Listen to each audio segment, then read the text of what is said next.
everybody. Welcome back to another episode of The Sportsmen. We've got Mikey, you've got myself and Joey D on the road here, coming from two very different hotel rooms, but hotel rooms nonetheless. We're in Austin, Texas. Your room looks fine, Tick. Yeah, it's not. It's not. Looks like Geppetto whittled that bed out of a nice piece little of bar wood. back there. Yeah, Nice you've got a beautiful room, dude. That's insane, bro. It's insane. That's not right. King size bed. Joe's just gonna rub it in. I don't want people thinking, because Perez does all the accommodations. The good people at Tito's are putting Joe up, and Jet and I have a different hotel, so it's not like there's a disparity and all that. Don't want any nasty comments about that heading Perez's way. But gentlemen, a lot happened, lots to get into. I don't know how much time we have tonight, so I got time. got time. I think we all got time. I got fantastic. Let's take our time then, and we'll start. Let's start with college football, and let's start with Michigan. Let's start with all the sign stealing, Harbaugh's future. Mikey, I know you've been following this pretty closely. Why don't you kick us off here? Okay, I'm going to need a couple minutes for this, right? There you go. Here, I'm going to preface this with a couple things before I begin. Number one, everyone knows me to be an avid Ohio State fan, an alumnus. But I am bringing you tonight no opinion. I am not giving my opinion on this situation. I'm not. Instead, I'm just going to give you the facts as they've been presented by multiple credible sources. The Washington Post, just minutes or hours before we recorded this podcast, just dropped more information about what Michigan allegedly has done. And you can then, the listener, formulate your opinion based upon the information I am going to give you. Let's begin with Connor Stalions. Who is Connor Stalions? Connor Stalions is the Michigan assistant who is the alleged party that has been sign stealing, that has gone to multiple games or has bought tickets to multiple games in which he sent people in his proxy to allegedly videotape coaches from opposing teams on the sideline, which is illegal by NCAA standards. Connor Stalions is a Michigan fanatic. His parents both went to Michigan. He's a former Marine. Thank you for your service. No dispute there. He was accepted into the University of Michigan, but opted to go to Navy. And basically, he has recently been unearthed as the individual who's being pinpointed as the person responsible for all this at Michigan. You could see him on the sidelines clearly with the defensive offensive coordinator and Jim Harbaugh during multiple games, including their biggest rivalry game against Ohio State both years. And recent text messages from Connor Stalions have been released and found. And I'm reading directly from the newspaper quote. It did not take Connor Stalions long into the text conversation to start boasting about his connections to the Michigan football team. I'm close with the whole staff, he wrote. Particularly, he said, became close with CP and Jay Harbs, referring to current linebackers coach Chris Partridge and running back coach and assistant special teams coach Jay Harbaugh, the son of head coach Jim Harbaugh. Pre-COVID, we stole opponent signals during the week watching TV copies, then flew to the game and stood next to the then Michigan offensive coordinator Josh Gaddis and told him what coverage pressure he was getting. These texts are a lengthy back and forth. In January, February 2021, the allegations began after COVID. So after COVID is the point in which these allegations of sign stealing begin. Now, watching signs off of a television copy is not illegal by any means. Anyone could take television tape copies, study them, try and pick up signs and signals. That's not an issue. However, in the last week, the suspended Michigan staffer, Michigan has suspended this guy. That's an important thing to note. Michigan has proactively suspended Connor Stalions. Why? Why have they done that? In the last week, the now suspended Michigan staffer has become a household name following accusations and report that he orchestrated an elaborate scheme to place unnamed associates of his in stadiums of Michigan's opponents to scout and in some cases film opposing coaches' signals. Both acts very much against the rules of the NCAA. Stalions purchased a ticket to an October 28th, 2022 game that featured Kentucky and Tennessee, which at the time Tennessee was ranked number 3 and had just beaten Alabama. Stallions also purchased tickets on the secondary market in 2021 and 2022 to the SEC championship games. So this man was not only scouting Big Ten schools, but he was alleged to have bought tickets and did in fact buy tickets to playoff contenders, big playoff contenders the last several years, and either went himself or sent someone in his proxy to videotape. Stallions was hired by Michigan in May of 2022. He forwarded these tickets. Stallions bought tickets to University of Georgia, Alabama, and Clemson games, in addition to the two SEC title games. There are now photographs of Stallions on the sideline at last year's Ohio State game, holding a laminated piece of paper with silhouettes of an individual and hand signals of that individual, which would be considered, opponents' signs. They're hand signals. There's a clear as day photo of it. You can find it on the internet. It's readily available. Again, these are simply facts. None of this I've said so far is of opinion. None of it. None of it. Now, here's more facts. The teams that he scouted or was alleged to scout were Big Ten schools, college football playoff contenders, and SEC championship games. What games would he not have been able to scout? What games would he not have been able to predict that Michigan could play? Bowl games. All the success that Jim Harbaugh and Michigan has had of the last 2 years, they have still not won any of their bowl games. Last year, they blow out everyone in the Big Ten. They get to the playoff. They play a TCU team who they probably did not prepare for in that manner. And they allowed a team that was vastly inferior. You saw how they were exposed by Georgia to score 50 points on them. Very, very peculiar. Their bowl record, Harbaugh, is still 0-7. He has not won a bowl game yet. Why is that? Is it because he's playing teams that he's not able to scout properly through this individual? That's ridiculous, Mikey. Come on. Joe, again, this is not opinion. I'm simply stating facts. But you're stating facts, but then you're also making a claim. Here's another. Jim Harbaugh went 2-4 in 2020, the COVID year, capping a 47-22 run over 6 years as the Michigan head coach, prior to allegations of this sign stealing, a 68% win record at Michigan. Since the reports came out and since the allegation period of sign stealing began, Michigan has gone 33-3, a 91% win percentage. Conference record has improved. Now, all of this is alleged to be in conference. Most of it is concentrated of sign stealing at Big Ten games. Conference record has improved from 34-16. He was a 68% Big Ten coach to 22-1, 95% victory margin for Michigan post-allegation. Now, recruitment-wise, has anything changed in recruitment? I looked at it. Has the Michigan recruiting class ascended to new heights? And maybe that explains why Michigan has been so successful the last couple years. Well, I looked at that also. I went all the way back to 2018. They were the 22 ranked recruit class in the country. In 2019, they were 8. In 2020, they were 10. In 2021, they were 13. In 2022, they were 9. And this year, they had the 17th ranked class. Okay. So it's obvious that the level of recruit coming to the University of Michigan has not ascended into a top 5, top 3, top 2 recruiting program in the country. Little has changed there. How did this team that struggled so mightily against Ohio State and against elite competition, a guy who could not and was notoriously bad in beating these top teams in the conference, how did they ascend to such heights rapidly in the same time period as these allegations? That is to your opinion.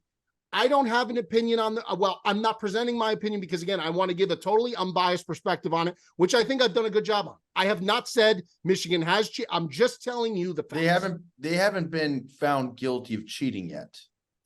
I'm telling you that I'm going to tell you this, and this is the only opinion I'll give. The hammer will be dropped on this team. They will not escape. They will not get through this unscathed, and it will be severe. It will be severe. Sorry. Recruiting years. Go back to that again. Yes.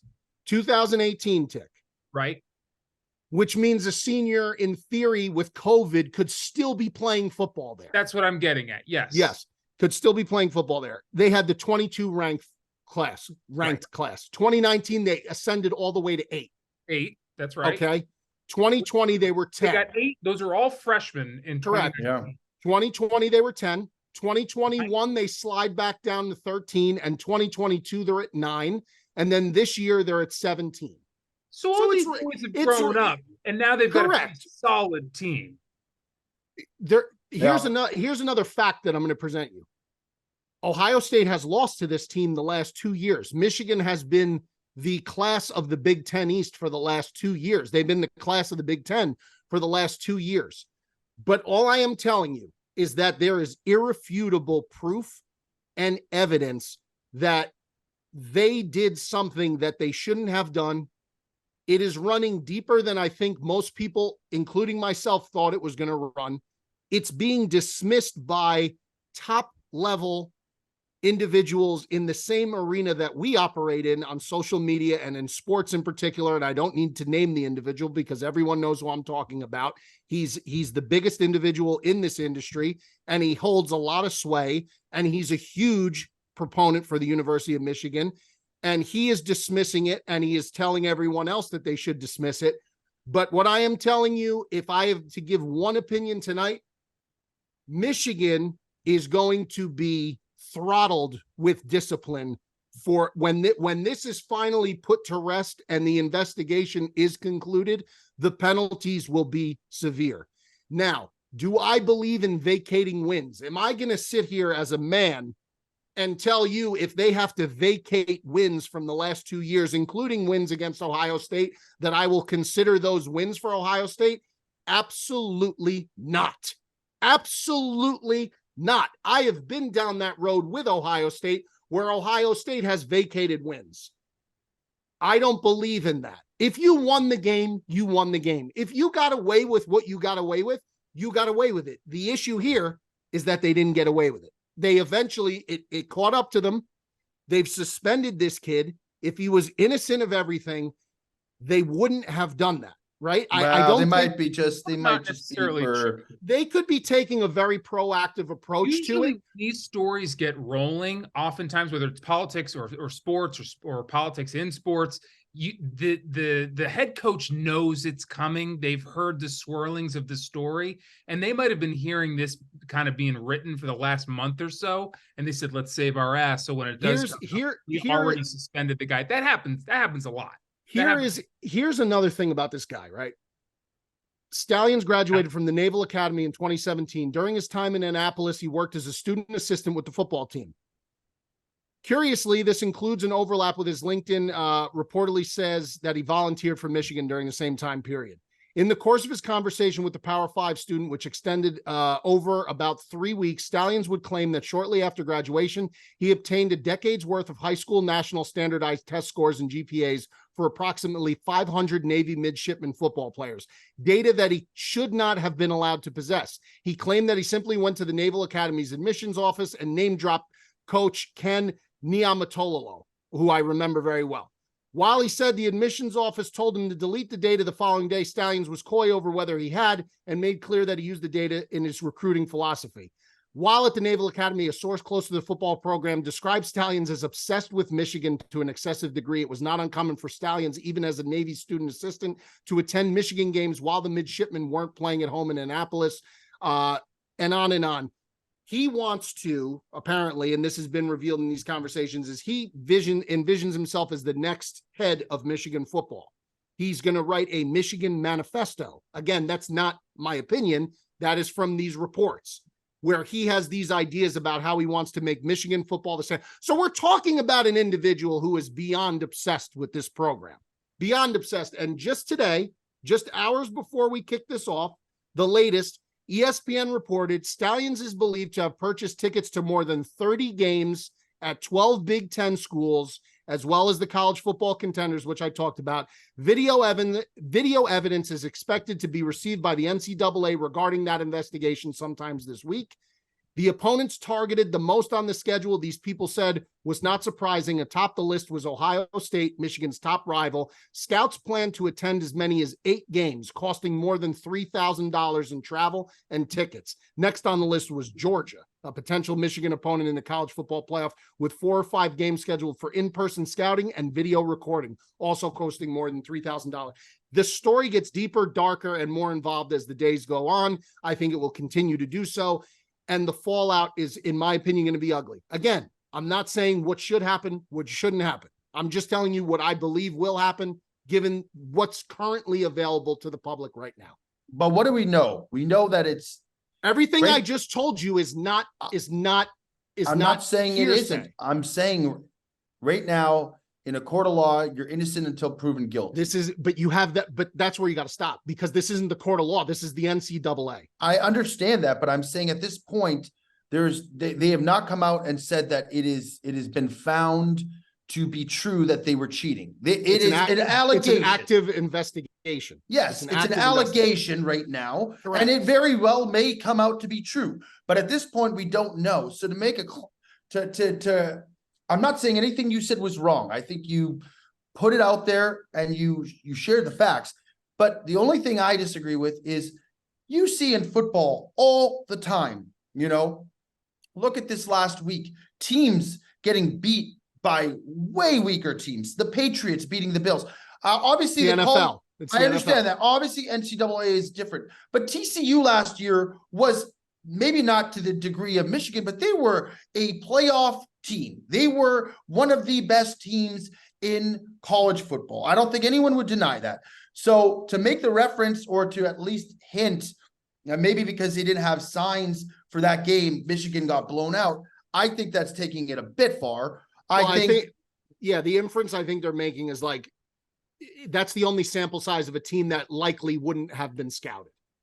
That's fair enough. That's what I think they're saying. But I understand your point too, that TCU is a team that could play, and that, you never know what'll happen on the field. I mean, they got blown out in the college final. I was there, but the first quarter they hung toe to toe with Georgia, and then Georgia just blew them out. But Georgia, I also think, was by far the best team. Yeah, Georgia's the best team in the country the last 2 years. This year, I think they're not on that level this year, in my opinion, and they have a very soft schedule. But we'll see how that comes out.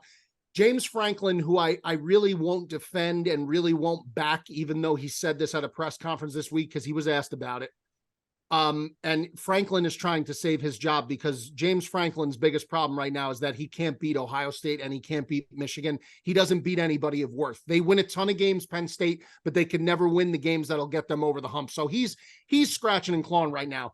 But he said something interesting too at a press conference that I don't think should be ignored. When he was asked, he really wouldn't give an opinion on it, other than what he stated was, it is curious when we run a big set meaning they bring in 3 tight ends, goal line type of formation on a 4th and 1, and Michigan converts to a cover 2. He goes, why would Michigan go to a cover 2 when we're bringing in a big set and that play we happen to call a shot? So he's saying to you, we bring in big set to try and deceive the defense into thinking we're going to run. Meanwhile, we had a shot called. So it was a play where they were going to run a pass. Michigan curiously converts over to a cover 2.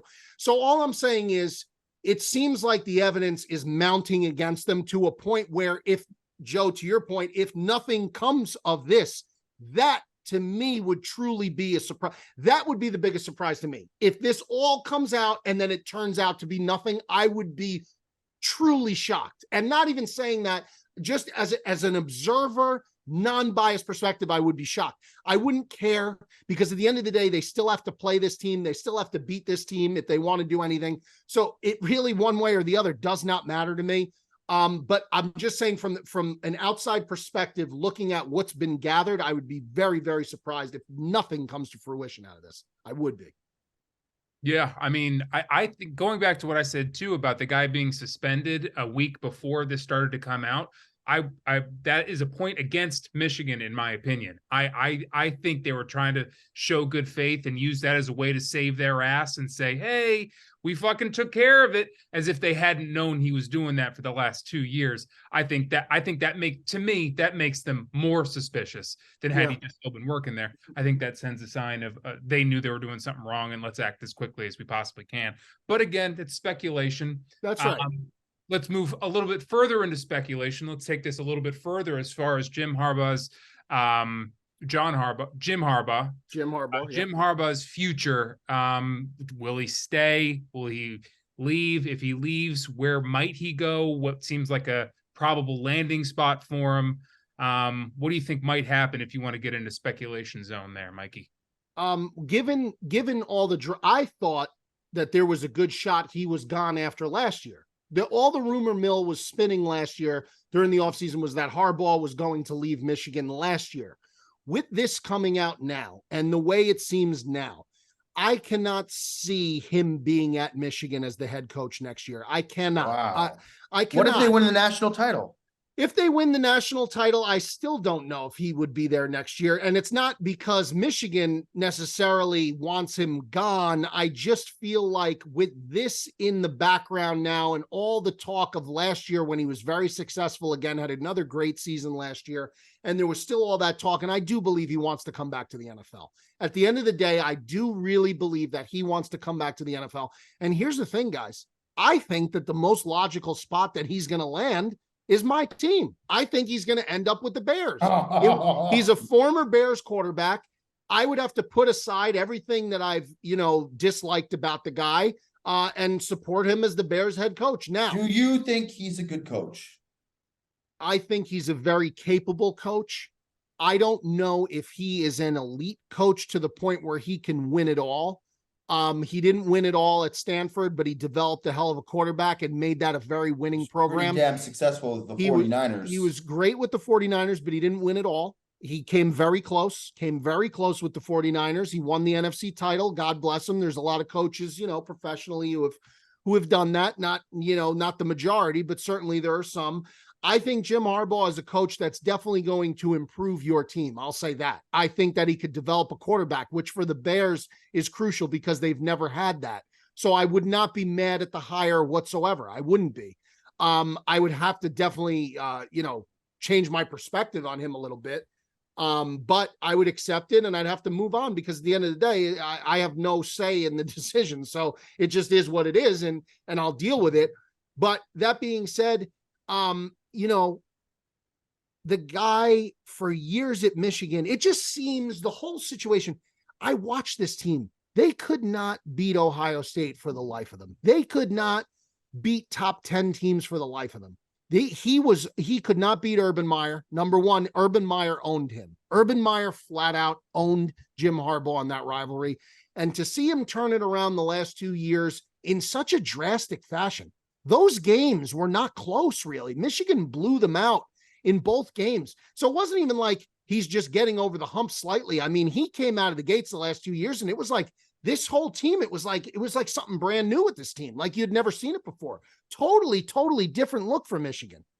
Now, I'm not saying, again, I'm not going to say that's all because guys are stealing signs. You still got to go out there and put it together as a football team on your side. Yeah. But all I'm saying is it's curious. And I'm fascinated by it. And I can't wait to see what actually does come of it because I think it's the most fascinating story in college football right now in a season in which, to be honest, the cream of the crop teams I don't think have revealed themselves yet. I think Georgia and Michigan still have so much left to prove because they haven't beaten anybody. I agree with that. Georgia's best win is at home against Kentucky.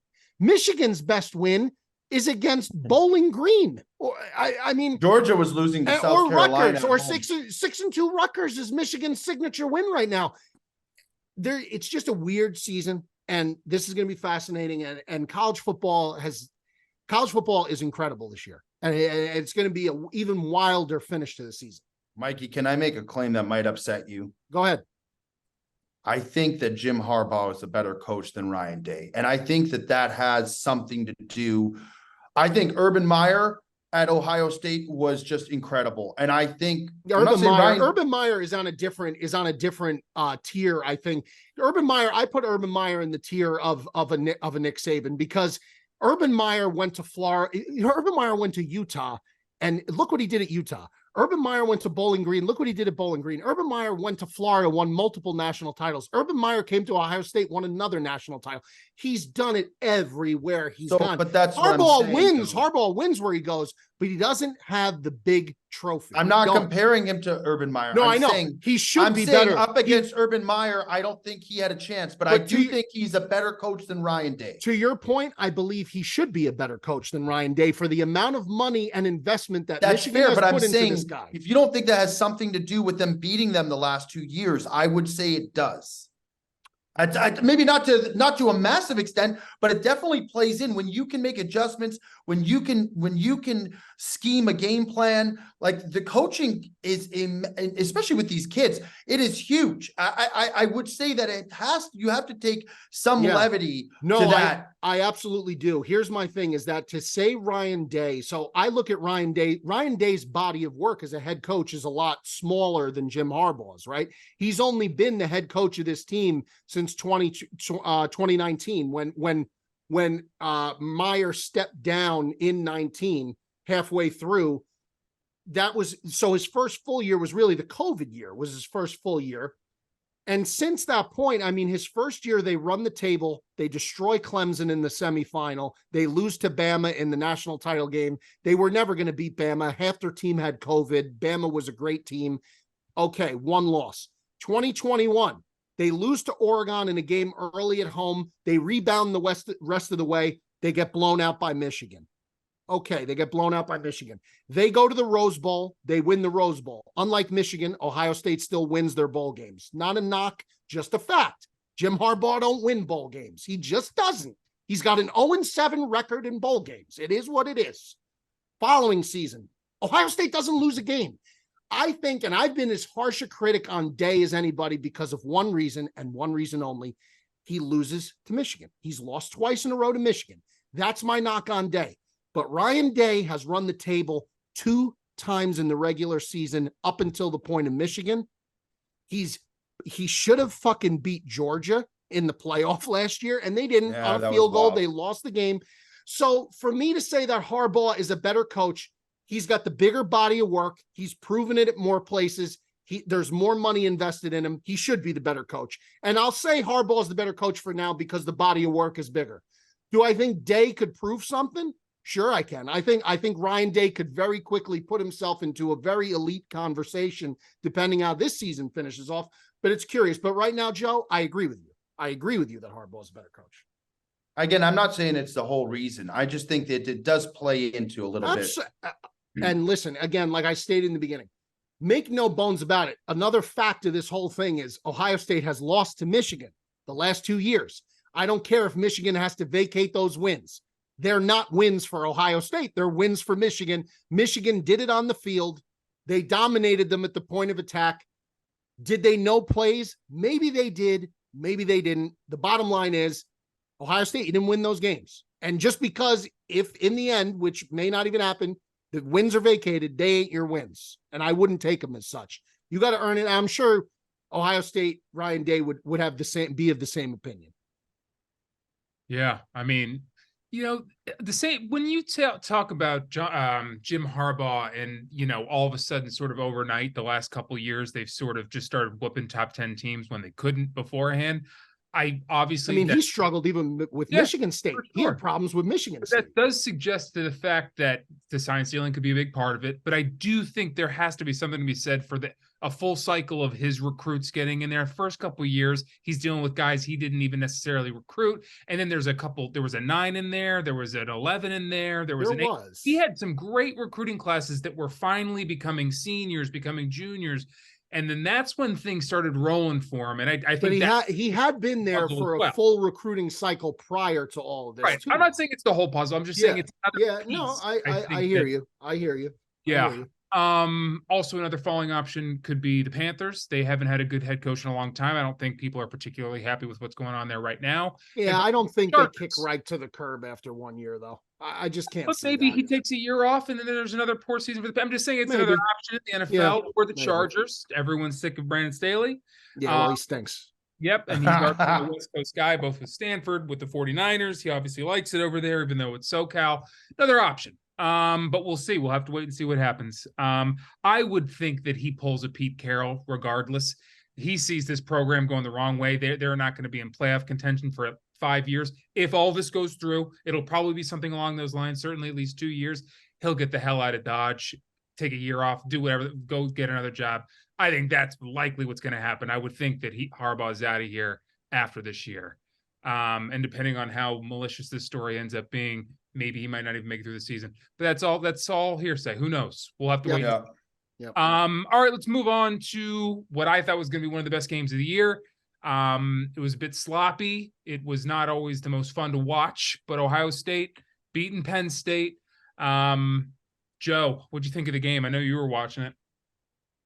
I think Drew Aller played terrible. To be complete, I think part of it is actually you got to give a testament. I thought Ohio State's defense was awesome. I thought they played really well. But there were times where I just didn't understand the play calling, because when Penn State was running the ball, that's James Franklin. Every time Penn State ran the ball, they looked like they were getting lanes. They were moving the chains. They were getting momentum. You would have thought that they would have continued to lean heavily on the run game and then maybe get a play action pass to go deep or do something. They kept calling strange plays where they were putting it on the quarterback to make downfield throws, and he was clearly not making them. So to me, it was just a combination of very poor play calling and very poor execution. And by the way, Aller at the end of the game just came out straight and said he sucked. So it wasn't like he shied away from it, which I actually respect. But I just think that those were two of the key highlights for me. And again, I would say kudos to the Ohio State defense because they played great, but Penn State's defense also played very well. They had them in this game for the majority of the game. It was chippy, it was scrappy, it looked like it was going to come down to the wire. And then I'd be remiss to not talk about it. And one of the biggest plays of the game, the scoop and score that comes back from the holding. And again, I looked at the play. It was a hold. If you're going to be objective, it was a hold. Was the flag thrown late? Was it a game-changing play? Yes. But it'd be very interesting to me if they did not call that play back, how Ohio State would have, how would they have come back after that? Because I think that would have changed the narrative of the game drastically. And I felt like after that, there was another penalty, and then Ohio State went and scored a touchdown. And then from that point on, it looked like they just kind of toyed with Penn State a little bit. And that was the game. That was my biggest takeaways, if I'm being honest. Having watched Ohio State play against James Franklin now for a long time, Ohio State simply, I hate to say owns. I really hate that because I'm usually on the other end of that. Although Ohio State certainly has owned Michigan over the last 20 years, but I'm usually in the professional sports. The Bears are owned by the Packers. Ohio State owns Penn State to a certain degree, but particularly James Franklin.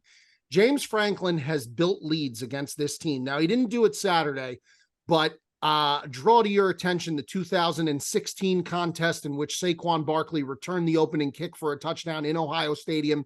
Penn State is up 3 touchdowns at one point in that game.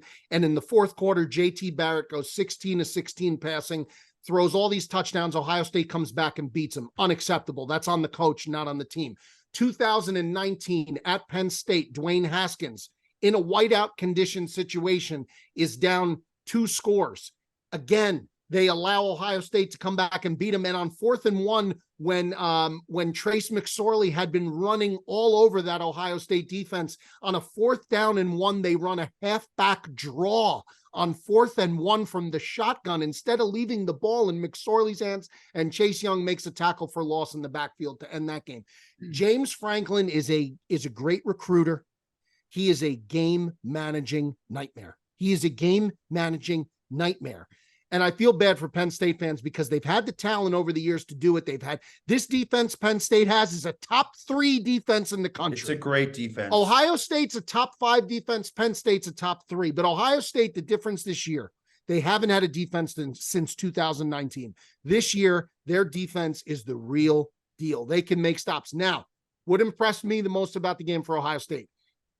Make fun of Kyle McCord all you want. It's his first year starting. He's not the athletically gifted quarterback that CJ Stroud is. He's not the athletically gifted quarterback that Justin Fields was. He is a grind them out kind of quarterback that can make throws. He's learning as he goes. It's his first year. And all he did Saturday was 22 of 35 for 300 yards, didn't Up with turn. the stats, bro.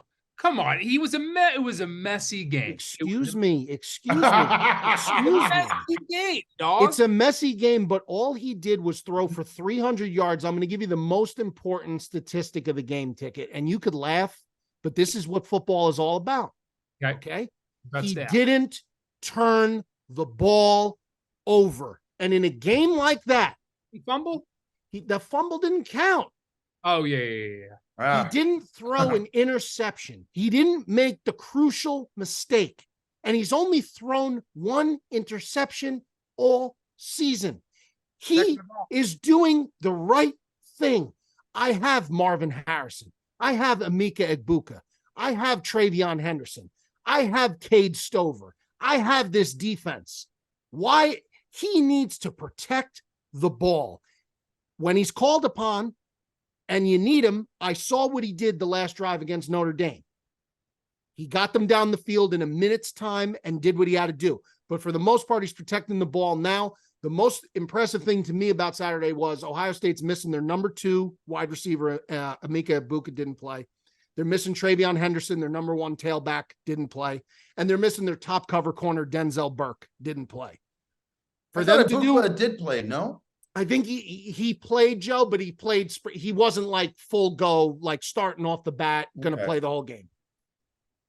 For them to beat Penn State without those 3 guys at full go and without 2 of them at all, including the cover corner, I was impressed with it.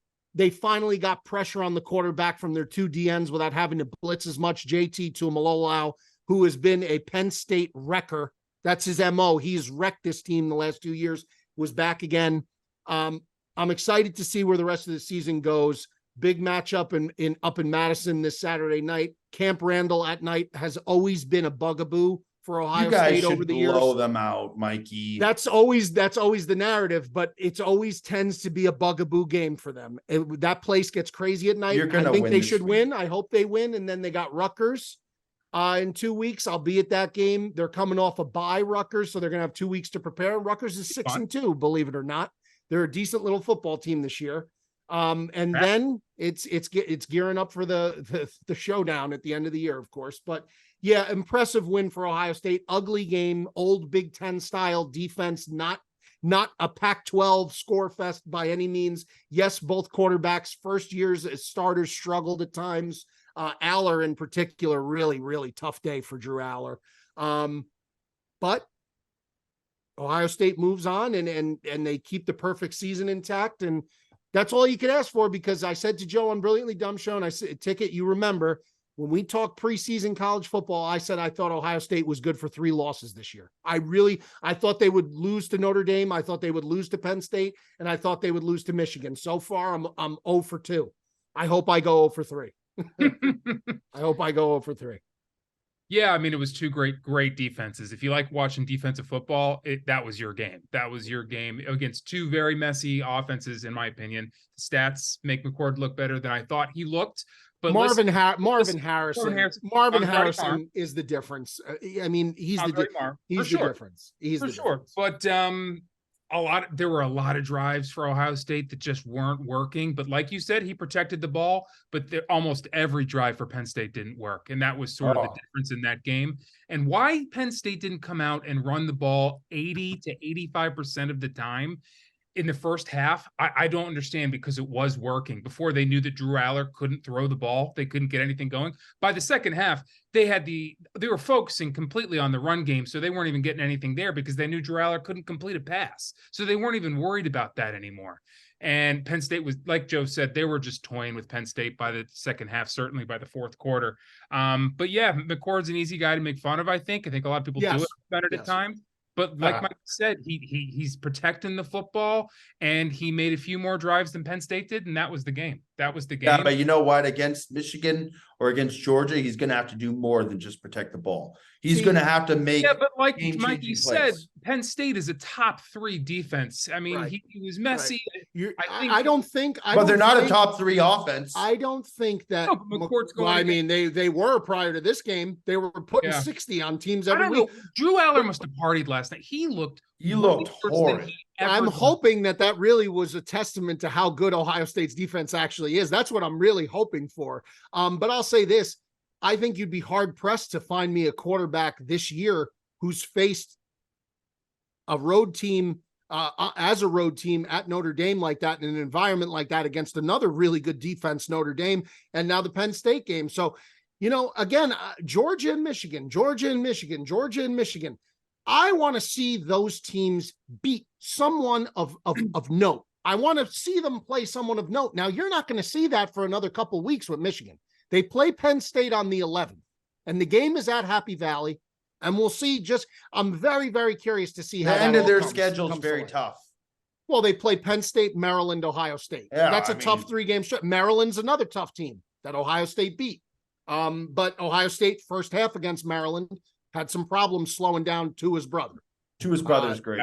Tua's brother's a very good college quarterback. He's a very good college quarterback. All right, and since we got some time before we get to NFL and a few other things we want to get to, let's talk about Utah and USC. I mean, oh man, I didn't see it coming. I mean, Utah is looking more and more impressive, and I can't tell if USC is overrated and Utah just took advantage of that, or USC is as good as they are. Utah's legit, man. They don't even have their starting quarterback. Yeah, I know. It's impressive. It's almost like you don't want him to come back at this point because of how well he's playing. This guy's been unbelievable. I know you want him back. I'm joking. I'm just saying how good this guy's been. I would almost make the argument that with Cameron Rising, Utah might be the best team in that whole conference. I think they could beat Penix Jr. and Washington. I think they could beat Bo Nix and the Oregon Ducks. I do. If you give them, the difference is the defense is the difference for Utah. I think Utah plays the best defense out of all those teams that you mentioned. Oregon can play defense, but only in spurts. Once in a while, Oregon could put together a pass rush. Once in a while, Oregon could put together a couple. We saw them do it against Washington. Four down goal line stand. Goal line stand, sure. Right. Exactly what I was going to reference. And Joe hit the nail on the head with the Utah-USC game. For Utah to be doing what they're doing without Cam Rising, what would this team look like with Cam Rising? What would this team look like if Cam Rising was healthy and playing? This team would probably be in contention for a national title if Cam Rising was playing. That's how talented of a team they are. Now, they had the loss to Oregon State. They lost to Ticket's favorite player to pronounce his name, DJ Ugalogale. But Utah they are well coached. Like I said, they play defense probably better than most in that conference do. And it's a shame that their starting quarterback's not there. Now, Rising is allegedly going to be able to go at some point this year. And that has to be the move. And I know some people are going to disagree with that, but that has to be the move, because if you're in the position Utah's in and you stay with one loss and you run the table and you win the Pac-12. Do you think they're contention for the playoff, knowing that they didn't have their starting quarterback? If they win out with one loss as the Pac-12 championship, considering how loaded the Pac-12 is this year, Washington, USC, Oregon, absolutely. Absolutely. They have to make the playoff. The winner of the Pac-12 this year, as long as they only have one loss, they will make the college football playoff. They have to. They have to. The big loser here is Caleb Williams. The Big 12 is probably the odd man out of the Power 5. Yeah. Caleb Williams is a big loser here because he just has been talking a lot of shit the last couple of weeks, and he's gone back-to-back losses. And not only back-to-back losses, he can't beat Utah. You just can't beat this team. And it's I don't know if that's going to impact his how high he gets, if he's the number one picker. I'm not saying that, but like, he looks human the last couple of weeks. When he gets put under duress, he looks like a totally different quarterback. He looks like when he's put under duress, he looks a lot different. He's regressed this year. He's not gotten better. He's regressed statistically, if you want to just look at the stats. Early on, it was potentially another Heisman campaign for him. That's gone, and that's no chance. Zero chance he wins the Heisman. Caleb Williams, let's talk out of your camp about anything that you want to do. You don't want to go get drafted by this team. You want equity. Just shut the fuck up. That's so stupid, man. Just shut up. Just shut up. Did his father say that? Wasn't that his dad or something? It's just sometimes as these kids, though, like, they're not in a position yet, maturity-wise, where they could have the balls to tell their parents to just back out. And this young man, he should be taken under better advisement. and just have his camp just shut up and let his play. You've already won the Heisman Trophy, dude. Preseason, you were being talked about as if you were the next, you were the next Peyton Manning level recruit or Andrew Luck level recruit. That has gone south a little bit now. I still think that he will be the number 1 overall pick. I do. I think that pick will still be heavily sought after. But I just think that let's just shut up now and just finish your season, because you're not making the playoff now. Yeah, You got 2 losses. You got 2 losses. There's no way. That's why I said Pac-12 champion. If by some chance 2 loss, they won't make it. 1 loss, guarantee. Yeah, I feel bad for some of these kids who's got like the LeVar Ball type father. Oh, Speak for them. Yep. And well, even Lonzo Ball used to seem like a good kid. He just never spoke out against his dad. You know what I mean? Like it's tough to when you're a kid, you're afraid of your dad. I mean, like to some degree, I think that never goes away in certain respects, but there has to be a time where, you're your own man at some point. But that's the thing though. These guys aren't men yet. They're 19-year-old kids. There's 20-year-old kids. Like, it's hard to think about them like that. It really is. It is, because they're such larger than life characters now because of the popularity of the sport and the pedestal that they get put on. That's really a head trip for not only them, but everyone else who watches them. But you got to remember, these are 19-year-old, 20-year-old, 21-year-old kids. And you're a kid, I'm sorry. They look like they're 27-year-olds. Of course. But they are mentally, they're kids. Psychologically, mentally, they're children. They're kids. Yeah. They're kids. I was a kid till I was 26. Maybe. Listen, I'm still a kid to a certain degree. I'm still a kid look to a what we certain do. degree. Look what we do. Exactly. Exactly. For life. Yeah. Young at heart, baby. That's right. All right. Well, let's move on to the NFL here. Let's move on to let's recap a little bit last week. Do you guys want to talk about a few games, or do you want to talk about just the ones our teams were in? How do you want to go about this? I think there are a couple games noteworthy of talking. I think the Bills losing to the Patriots. Yeah, let's start there. That was, I don't know. There's some teams, man, it seems like, and the Bills are one of them. When they're good, they're so good. And when they're bad, they are so bad. Well, they've been bad the last 2 weeks now. They have pulled a Houdini act. The last 2 games in the first half, they've been nowhere to be seen. Now, the first time I was like, okay, it's not big. We talked about this on the Sportsmen. It was kind of a game against the Jags. It was kind of put up in a position where it was a game where you're like, they might lose this game. They're going to London. There's travel involved. But this last game, yeah, that's right. 3 games. You're right. 3 games. I forgot about the Jaguar game, and then the Giants game, and now this game. Well, I'm talking about the 2 games. The Giants game, same thing. So 3 games in a row, they've been non-existent in the first half. Yep. And the Giants game, the same thing. And now this game, you would have thought that they would have blown the doors off them. Nothing about how the Patriots have played the last several weeks would have indicated that they would have come out and beat straight up the Buffalo Bills. But to me, it just shows there's massive parity. And we've talked about this before in the NFL, that and this is what I think, Mikey, you and I have told Ticket when he was really down on the Eagles for losing to the Jets. Now look how good they look. Any given Sunday is a real thing, and I think any team can win, and especially division rival. Divisional games are totally different in New England with Belichick. He's got all the pride in the world. That's a huge win for the Patriots, and Matt Jones actually looked competent in this game. Now the Bills this week, Ticket. Who do they play? Bills this week? Yep. The Bills are playing this week. Thursday night. The Buccaneers. And they are an 8.5 point favorite after those 3 losses. That tells you something. They're going to blow the doors off of Tampa Bay. That would be most likely what it's telling you. Yes. They are going to. I watched friend of the program, Baker Mayfield. He looked awful this last week. He looked lost. He looked like he couldn't complete a pass. I hated to say it. I actually took him second half. It was the biggest regret of my life. He looked like he was a lost child out there. And the Buffalo Bills, if you don't think Josh Allen's coming out like he did against Miami, they are going to blow the doors off this team. I don't even need to see another game. That is my game of the week. I am taking the Buffalo Bills over 8.5. They are going to dismantle Tampa Bay tomorrow night.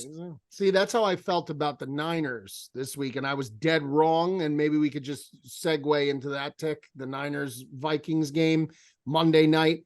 Now, when we made this pick, obviously, I didn't know that Trent was going to be out and Debo was going to be out, and a lot of this stuff happened midweek, but no excuses to be made. The Vikings simply, Kirk Cousins dismissed and exorcised all the demons of the primetime Kirk label, and he eviscerated a defense that I watched and saw no pressure from that defensive line, which is, if I'm a San Fran fan, extremely concerned about. However, I think it's more of a testament to these two tackles of Minnesota, Darisaw, and I believe the right tackle is O'Neal.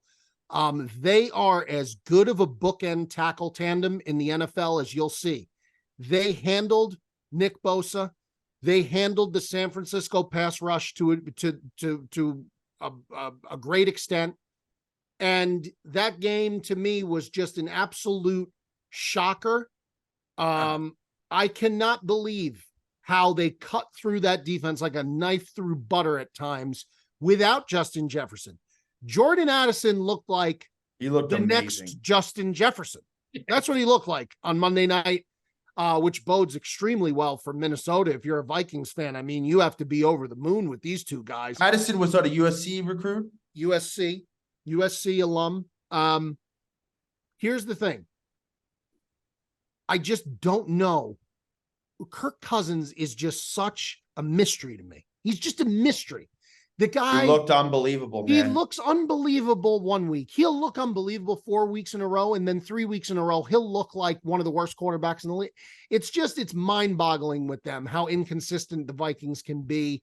They were my preseason pick to win the division.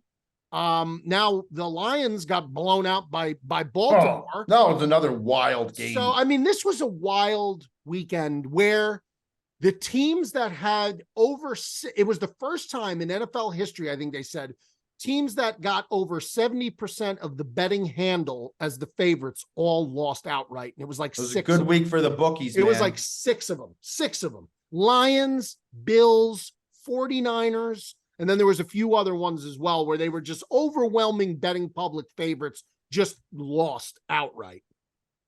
Just crazy. Yeah. Crazy. The NFL, man. It's the NFL. It's fucking nuts. I also didn't go nuts, by the way, after the Eagles-Jets lost. That was the one time I said I didn't have much to say. So I'll throw that out. But how good do you feel about those Eagles right now? You want to know the truth? They look unbelievable.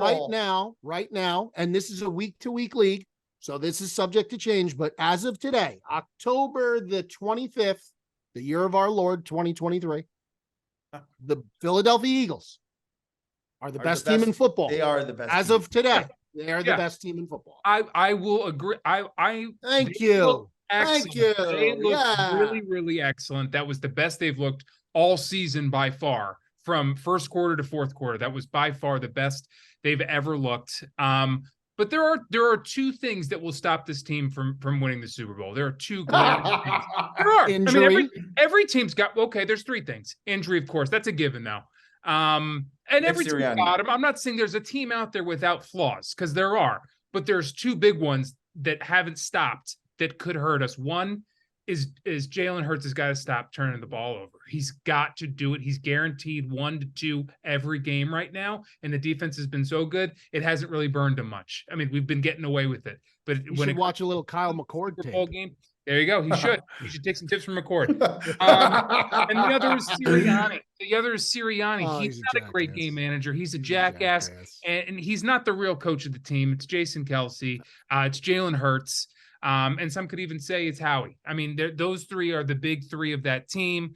And Nick's a great signing, by the way, of Kevin Byard. Yeah, that's great. Underrated signing. Wow. I mean, talk about anytime you could pick up an all-pro like that, and not a pro bowler. There's a big difference. When you're a first-team all-pro guy 2 times, and you could pick up a guy like the Titans are just spoon-feeding the Eagles. Howie Roseman is just he's a wizard. Secondary too. Yes, you did. Absolutely. So now you got Slay backed up by this guy. Yep. I mean, and forget about what they do up front. I mean, the Dolphins could not. They could The not. brotherly Granted, shove, man. the Dolphins O-line is banged up. We know that there's backups, but that's the NFL. Every team's playing with backups. The Dolphins could not do anything on that front. Nothing. Swift looks so good to me too. No, Swift as great a every running week. back looks. Swift looks been awesome. great every Swift week. looks awesome. He's been Yep. And there was a one play in I think it was the fourth quarter where Jalen Hurts dropped back and threw the nicest throw and catch to AJ Brown that I have seen. And maybe he got all hit in the season. process. There was a guy right in his face and he got It slammed. was like a teardrop pass that just went so perfectly into his hands. And I was like, damn, man, this team, when they hit on all cylinders, they're are tough to beat. Yep. I mean, they're just, like the 49ers, they just have elite talent. They have top 5 at their respective position talent all over the field. Quarterback, wide receiver, offensive line, defensive line. I mean, they're just loaded. They're just loaded. And Jalen Hurts, that's a sweet victory for Jalen Hurts. It is. And I'm happy for him because to beat Tua had to feel a little extra good for Jalen Hurts after, if you remember back, I don't know, for those of us who are not college football fans, but Jalen Hurts was removed from the national championship game against Georgia when he was at Alabama, and Tua was his backup, and Tua came in and won the game in overtime on a long throw to Jalen Waddle. I believe it was Waddle. I think it was Waddle. It was Smith, wasn't it? Was it Devontae or was it Waddle? Was it Devontae? I think it was Devontae, but it might have been. Okay. But yeah, Tua hit the pass in overtime to beat Georgia, and obviously to send Jalen Hurts to Oklahoma, basically, because that was Tua's coming out moment in college. For Jalen to get the victory on Sunday night, that had to be a little extra sweet for him to get that. I don't care what anybody says, they're friends, whatever. They're competitors first and foremost 100%. above anything. That had to be a very sweet victory for Jalen Hurts. Yeah, Eagles look good. I have nothing to complain about this week.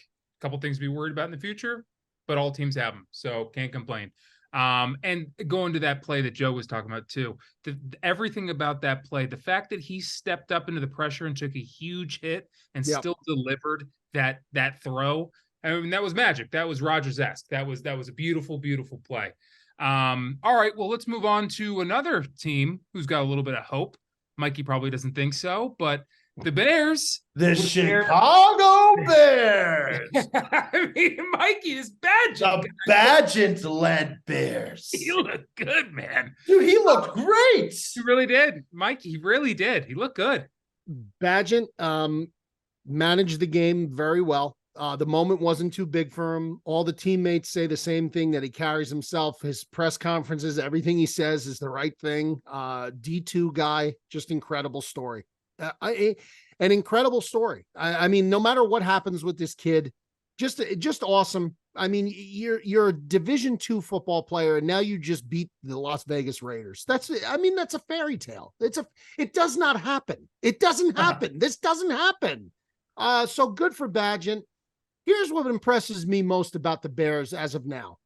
If I could say one thing, Matt Eberflus has figured out one thing, is that the defense that he was playing for the first 6-7 weeks of the season wasn't working. Cover 2 was not working. They don't have the personnel to run cover 2. They're now playing a bump and run. They're blitzing on third down, and their defense has looked markedly better, even against Minnesota. I mean, the defense looked better against Minnesota than the Niners defense looked against Minnesota. So the defenses look better. I'll give that to them.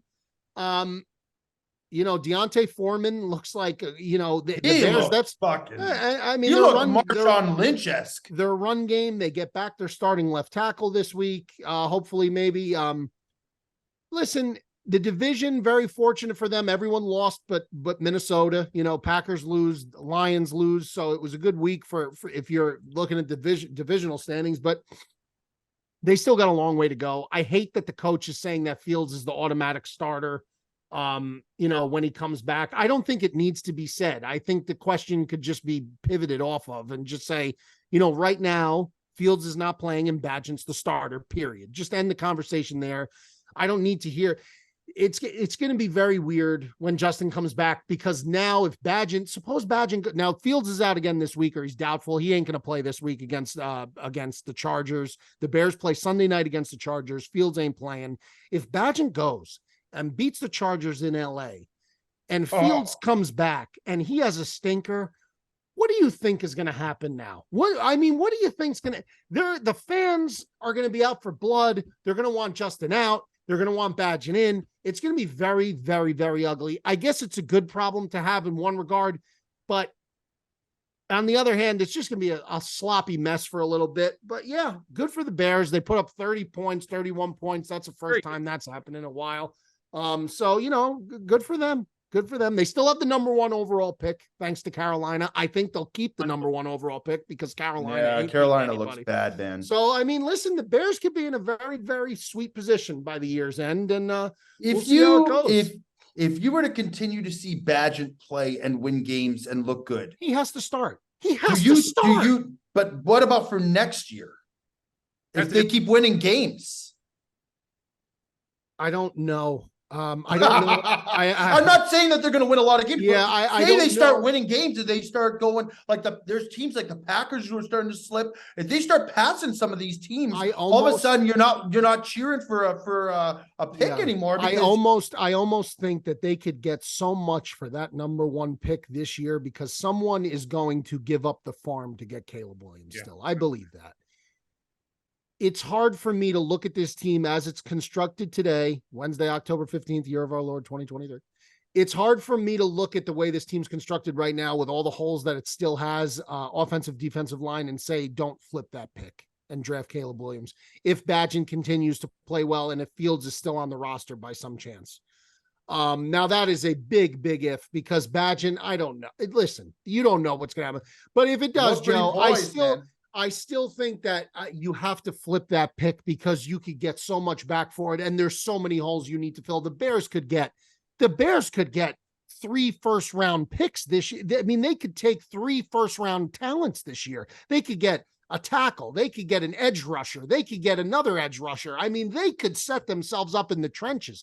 Do it like Howie Roseman does it. And I hate to continue to blow the guy, but he built those trenches, the trenches. Why do you think Philly is so fucking successful? Their offensive line protects Hurts like he's Jesus Christ. And the defensive line has a guy playing in the middle that's the size of an F-150. And the guy next to him is the best rookie in the fucking league that 9 other jerk-off teams passed on in Jalen Carter.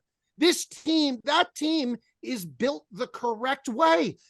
Yes, they have the window dressing. They have the A.J. Brown, but we have DJ Moore. You can get the window dressing guys. You can get those guys. He also did that by flipping picks too. Correct. Build the trenches. Yeah. Build. I want the best OD line in the league like the Eagles have. That's a recipe for sustained success, not splash success. And I want sustained success. Anybody can have a splash season. The Bears had it just 5 years ago in 2018, but it was a flash in the pan and it was gone just like that. The Eagles now are built and they look like a team that's going to be good for a very long time. Ever since we missed on Jefferson, he's turned it around. He's probably been the best drafting GM out there. He's the best wheeling and dealing. He's taken the Tennessee Titans for a ride. You took A.J. Brown for nothing. He wasn't for a long, long time. So that should give any GM out there hope because he was not. He was one of the most hated men in Philadelphia for a long time. And he should be loved. They should throw roses at his feet. So that should be good news for anyone out there. And then on the other side of that coin, on the other side of that game, where the Raiders, if Harbaugh's looking for a job, there might be an opening in Las Vegas as well because McDaniels is doing what he does everywhere he goes when he's not with Belichick. Absolutely. Well, now they don't have their starting quarterback, but I don't think it makes a big difference. He is managing it. He stinks. The Bears dominated them. You know how bad you got to be if the Bears dominate you? Like they beat my team. It's one thing for the Bears to just beat you. Yeah, but they just beat you, Joe. They didn't dominate. To get dominated that way, like that's bad. That's bad. Devontae Adams, Josh Jacobs, Max Crosby. There's some good players on that team, but he's a disaster ticket. I agree. He's a disaster. And then we'll go to Joe's game. We'll go to that Packers game we were just talking about versus the Broncos. Yeah, that's tough. Broncos are the worst team in the league. You lost to them. You're not the worst team now. They still are, but they did beat you on Sunday. And Joey, what'd you see there? This team just continues to take naps for entire first halves. We talked about the Bills. The Packers, they look so bad the first half. They could not do a single solitary thing right. And then it's like this happens all the time. It happened with the Lions too. They get down multiple scores, and it's like the first half, it's almost like with Jordan Love, they got him, like they're managing his playbook. They're not allowing him to play outside of the realm of what they're allowing him to do. And it's so noticeable. It's these little check down throws. He's not going deep. If he is, it's just when they open up the playbook, when they let him just go free reign like he did in the second half, he looks like a different quarterback, and he looks confident. He looks like, now he still has a lot of progress to make because he doesn't make the right decisions in the big time moments. But if you look at him second half, he had over 150 yards, 140 yards, 150 yards passing in the second half. He looked great. He had one or two touchdown passes. Now one was a fluke, but he looked very competent. And I think they need to let him go outside of himself a little bit. It's almost like the playbook, like Mikey V with Justin Fields. It's almost like they're coaching him to play how they want him to play, and they're not letting him just play. And it's so evident, it's so frustrating as a fan, because when you see them open it up, you're like, this team can score points. But when it doesn't matter, I don't know what they got to do, but they have got to play 4 quarters of football, or they're going to continue to lose games. And the defense can never make a play when they need to make a big play. They always just collapse. Against Russell Wilson, they just marched right down the field and scored points and kicked a field goal with ease. This team's got a lot of progress to make to be even a wild card team. They are in the bottom echelon of teams that at this point now, I don't want to jump the gun too much, but I think 5-6 wins is probably what we're looking at. To make that point, let him play how he wants to play. If you keep losing games, at least we're gonna have a draft pick out of it. But we are definitely in rebuild mode, and I think the first couple of weeks was just a facade. Yeah, and this is a position that Green Bay is just not used to being in, because the biggest issue right now is lack of consistency from the quarterback position. I mean, listen, these are the numbers. He's the 10th least pressured quarterback in the league. He's 32nd in completion percentage, 32nd. He's 28th in interception percentage. He's 24th in yards per average. He's 28th in quarterback passer rating. He's 29th He's 29th in on target percentage, and he's 28th in bad throw percentage. He's I'm not going to say he's not good, because that's not fair, right? I want to be fair, and I want to be, again, it's tough for me to talk about this because everyone's going to say you're a Bears fan, you're just shitting on him. No. The sample size isn't big enough yet. His sample size is not big enough yet, but he's not bad. He's having a really bad year. He's having a really tough year, which I guess is to be expected. His first full year as a starter. This is his, by all intents and purposes, it's his rookie season as a player, not as an observer, not as a student. This is his, I don't care what you say. He sat behind and watched and did that. Until you get out and you play against the ones and you see the speed and you have to perform against that speed of the NFL. This is your rookie year, and he's having a bad rookie year. That's what's happening. And is he going to turn it around? He could. Is it going to be a tough pill to swallow for Green Bay fans for the rest of the year? Probably. I think 6 wins I think Joe's right on the money there. Right around 6 wins would make sense to me. I'd be surprised if this Packer team, like, all of a sudden went on a run. They're would not going to me a bit. But yeah, I think if they get a high draft pick, do they look at the quarterback position? I don't know. I don't know what their plan is for Jordan Love. I don't know if he's the long-term solution, or, I would imagine he has to be. I would imagine he has to be as of today, but I think part of the reason is a lot of what Joe said. I think why his numbers are so bad is for whatever reason, they're not running an offense that's built for Jordan Love. They're running an offense that's more built for an Aaron Rodgers. And you got to start letting Jordan Love do what Jordan Love does. And if you do, I'm still not saying he's going to be great. I'm still not saying he's not going to suck, but you've got to give him a chance at least to do what he does, because he should be running a very different offense than Aaron Rodgers did. They're trying to get him to go down the sidelines, and he should be going up the middle of the field. That's right. The only thing I can give from my perspective on that is I've heard the same thing ad nauseum about Mitch Trubisky and Justin Fields. I heard it ad nauseum for multiple years. The coach isn't doing the right thing. And I blame the coach. The coach isn't letting him run the way he's supposed to. The coach isn't letting him play the game yeah, to a degree. So listen, they should make the adjustments and try to do more to help him and assist him. But at the end of the day, is he going to be a good NFL quarterback or not? I don't know. He's got to start making better decisions, man. He's throwing 2-3 interceptions a game, and he's throwing balls into double coverage. And if you're not Aaron Rodgers, I'm sorry, you should be weary about throwing a ball into double or triple. Maybe he's watched Aaron so long that he thinks he can do the same shit. But I tell you what, the sample size so far with my own eyes, I'm telling you, he can't. Well, he's not getting past his first or second read. I think that's why he keeps doing that. And I'm gonna get something from the mini bar. Yeah, what he should be doing is throwing the ball away and protecting it instead of throwing it into double coverage because he can't get past his first. Throwing salt in the wound now. Take it going to the mini bar. Yeah, well, show us your mini bar over there in Snow White's cottage. Why don't you? It's empty. I didn't even get a fridge. I haven't found the fridge. All right. Well, while he fixes himself a drink, why don't we jump into next week? All right. Let's start with the Thursday night game. Okay. Buccaneers are heading to Orchard Park, and Buffalo was a 9-point favorite. Is it 9? Oh, now? is it 9 now? It was 8.5 this morning. Yeah. 9 over. I might have to retract. No, I don't think you should. I don't think you should. Is it your game of the week or not, Joe? Is this your game? Well, I was thinking 8.5. I mean, half a point does make a difference. It's still my game of the week. Let's just take. I think the Bills are going to win by 11 points, a minimum.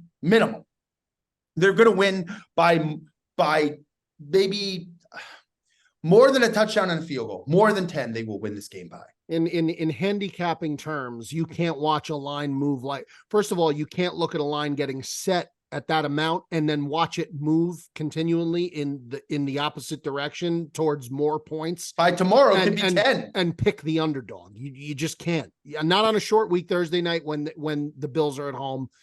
The line makes no sense to me to begin with. Now it's moving continually in the same direction, accumulating more points. You have to go with the Bills. You have to. Yeah, I mean, you have to, in my opinion. Last week, Mikey told me that if the Eagles don't score 28 points on that Dolphins defense, there's something to worry about. I'll say the same thing for the Bills. If the Bills don't cover that, how many did the Eagles score for the record? 31. So yeah, they did. No. Of course, you're right. So then there's. I bet. I lost, but I bet in a same game parlay that game. I took points band where you got to pick the correct band of points. Eagles 31 to 40 points. That's what I took. So I hit that leg. I lost quite a few of the other ones, but that leg, I was right on the money. It had to be right around there, Tick. If the Bills don't cover this spread, there's something really, really wrong with the Bills. I agree. There's something really, really wrong with them, and I hope they do for Josh's sake. It's a good team, but the last few weeks have been very concerning. But I'm going to believe in them. I'm going to take the Bills as well. Bills -9. All right, and then on Sunday we've got the Rams heading to the Cowboys. Cowboys are a 6.5-point favorite against that washed-up Matt Stafford. Who you got, Mikey? What's the line on that? 6.5. That's a lot of points, man. Yeah, give me the Cowboys. Give me the Cowboys laying the wood. Give me the Cowboys laying the wood. 6.5. It's at home. Yeah. This defense is going to be very fast. For they're coming off a bye, right? Dallas did not play this week. 2 weeks to prepare. Defense is going to be flying. Matt Stafford is old. He's listen. I understand that he could that second half. Don't tell me in that fourth quarter that he looked bad. He is gonna the Cowboys with the lumber. Give me Dallas. that could be my game of the week. We'll return to that. Okay. Joey D? 6.5, eh? Yeah, Yeah, I'll take the Cowboys. yes. All right, give me the Cowboys too. All right, moving on. We got the Eagles heading to DC. Eagles are a 6.5 point favorite. Over under 3.5. Wow. That's right. Joey D, who you got? I'm gonna take the Commanders. I just said that the Eagles are the best team in the league. They're gonna win the Super Bowl. I'm gonna take the Commanders. I mean, listen, we've seen how division games go. They're always tight games. The Commanders almost beat you guys earlier this season. It went to overtime. That's what Vegas wants everyone to remember. That's what true. Vegas wants everyone to remember. I also think there's going to be a lot of people who just watched the Eagles play last week and trumped the Dolphins, and people are going to be like, oh, they only have to win by a touchdown against a Commanders team that looked awful last week. So I think there's a little bit, I think this game, they're going to be kind of torn between who people are taking, but I think a division team at home, and it's basically you have to win by a touchdown. I'll take the Commanders here. The Eagles are going to win this game. I'll be very clear about that. But I think it's going to be maybe a 4-point game, maybe 4 or 5 point game. I don't think it's going to be a touchdown game. You know, my favorite character from Doug was? Remember the cartoon Doug? Yeah. Chalky Studebaker. I'm going to keep going chalk. Give me the Birds -6.5. I understand it's a road game. I understand the Commanders kept it close last time. That was eons ago in NFL talk. It might as well have been last season. This is the type of win for the Eagles. And listen, I'm not saying the Dolphins are. Here's the thing about Miami is we can't overhype the victory over Miami. And I'm not gonna. I think they curb stomped the team that I expected them to curb stomp in the Dolphins, because I don't think, like I said last week, I didn't think the Dolphins could play defense. Commanders defense hasn't been anything either. And I think the Commanders giving up the amount of pressure. Sam Howell is on the verge of being killed this season. He's on pace to get sacked more than David Carr with the Texans. That's if wild. You guys can remember that. I remember that. Okay. So the audience I meant really, but yes, if you remember that, for him to be on pace to get sacked more than that is disturbing. Give me the Birds laying the wood again. I got to go chalk again. I'm sorry. Wow. You're taking the Birds. I want to take the Commanders. This is the kind of game you want to, but you're not going to. This is the kind of game where the Eagles will come out and look a little soft because they're riding the high of that Sunday night game. But the Commanders look lost. Like Mikey said, that's eons ago what happened in Philadelphia against the Commanders and the Birds.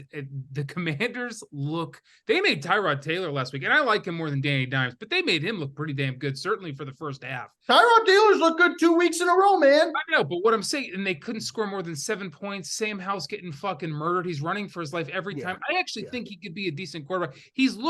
They're going to break him. He's going to develop all the awful habits. I've seen it a million times. And so this is the kind of game the Eagles lay up and just win by a field goal. But I think the Commanders are in serious trouble. I think they're almost in trade everybody mode. They're close to it. They're a mess. And I feel bad for those fans. It's been a long 15 years. It's miserable, everything that's been going on over there. Give me the fucking Eagles. They're a mess, man. Yep. Next we got the Vikings heading to the Packers to pick them. Pick them over under 4. Pick them. Yeah. I almost want to make this my game of the week. You want to? You've been playing so well. You might as well. You might as well get 2. Your picks have been. The Vikings are going to destroy us. Oh no. I'm telling you how it is. This Packers team is in turmoil, man. The Vikings look good. If they give Kirk Cousins time, he is going to pick apart this defense. This is so clearly, I already have the Bills, so I'm not going to take another game of the week. If I didn't have the Bills, I would take the Vikings, pick them. The Vikings are going to win this game. It's in Green Bay. Green Bay. If the Minnesota Vikings made a big turnaround last week, if they go to Lambeau Field and they lose to the Packers, it's going to be a cold day in Lambeau, 40 degrees or less. If they go to Green Bay this week and they lose, their season is over. They are not making the playoffs. Dome team coming into the cold. Yeah. First real cold game of the year. A pick 'em. This is Vikings, I man. agree. I agree. Pick'em is crazy. I agree. Pick'em. Minnesota should be like a 1.5 to 2 point favorites. I go Minnesota also, but here's the spot where Minnesota does what they do best, and they'll probably lose. But I'll take Minnesota in a pick 'em. I will, just because. And this is where Cousins loses. Cousins will look like he has no idea what he's doing. Right. If that happens, man, then Cousins should just hang it up. You cannot, after the momentum you just got from that victory, you have to build upon that. You have to take a divisional game against a quarterback that's been abysmal. You have to. If you're Kirk Cousins and the Vikings, you got to win this game. So TJ Hawkinson should have 5 to 7 receptions easily. He's banged up though, right? I mean, it felt like on Monday night, every other he kept play, coming back though and making more catches. Are you hurt or are you not hurt? It's getting annoying. Thank God, because I have him in my fantasy. I saw him on the sidelines, and then the next minute they don't show it. I'm like, is he okay? And he's making a catch. I'm like, I guess he's back in the game. But if he's healthy, which I think he's going to be okay, he should have. If there's a prop, I wonder what his. I'm going to look what his receptions prop is. I would hammer it. I'm going to take a look right now and see what it is. Dick, who do you have? This is going to be an ugly game. I think it's got ugly written all over it. I think they're going to take a big step back. What's the total in this game? I would imagine it's got to be high 30s, very low 40s, if anything. Yeah. 42. What is it? 42. That's too high, in my opinion. I think there could be a lot of points. Both the Packers defense gives up a lot of points, Ben. Dude, but think about it. The San Francisco game just went under. San Francisco Vikings went under in a dome. In a dome. It went under. That's true.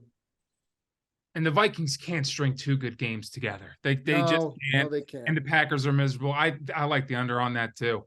But give me the Vikings, I guess, to win that game. And you know what? Fuck, I'm going with the Packers. Whoa! I think the Packers are. I hope I'm wrong, Tick. I hope I'm wrong. I think it's going to be cold, like Mikey said. I think the Packers looked a little worse than they actually are, and I think the Vikings look a little bit better. We just lost to the Broncos. I know that's miserable. So I think it's time for a big bounce back. Come on, Joe. Packers. I pray to God. Take the Packers because my record already stinks anyway. So I'm going to take the Packers. Next we got the Falcons heading to Tennessee. The Falcons are a 2.5 point favorite, over under 35.5. Oh, what a low over under. Yeah. Joey D? Give me the Falcons here. Tennessee, man, is a mess. The Falcons look pretty. I've watched that second half. I had Tampa Bay. The Falcons almost shot themselves in the foot there. They turned the ball over so many times, but if you just watch the play, they dominated that game. They played much better. I think Bijan Robinson didn't even play. I don't know if he was sick or he had the flu or something. Sick. Yeah, he was sick. Yeah. So they did that with just Algier.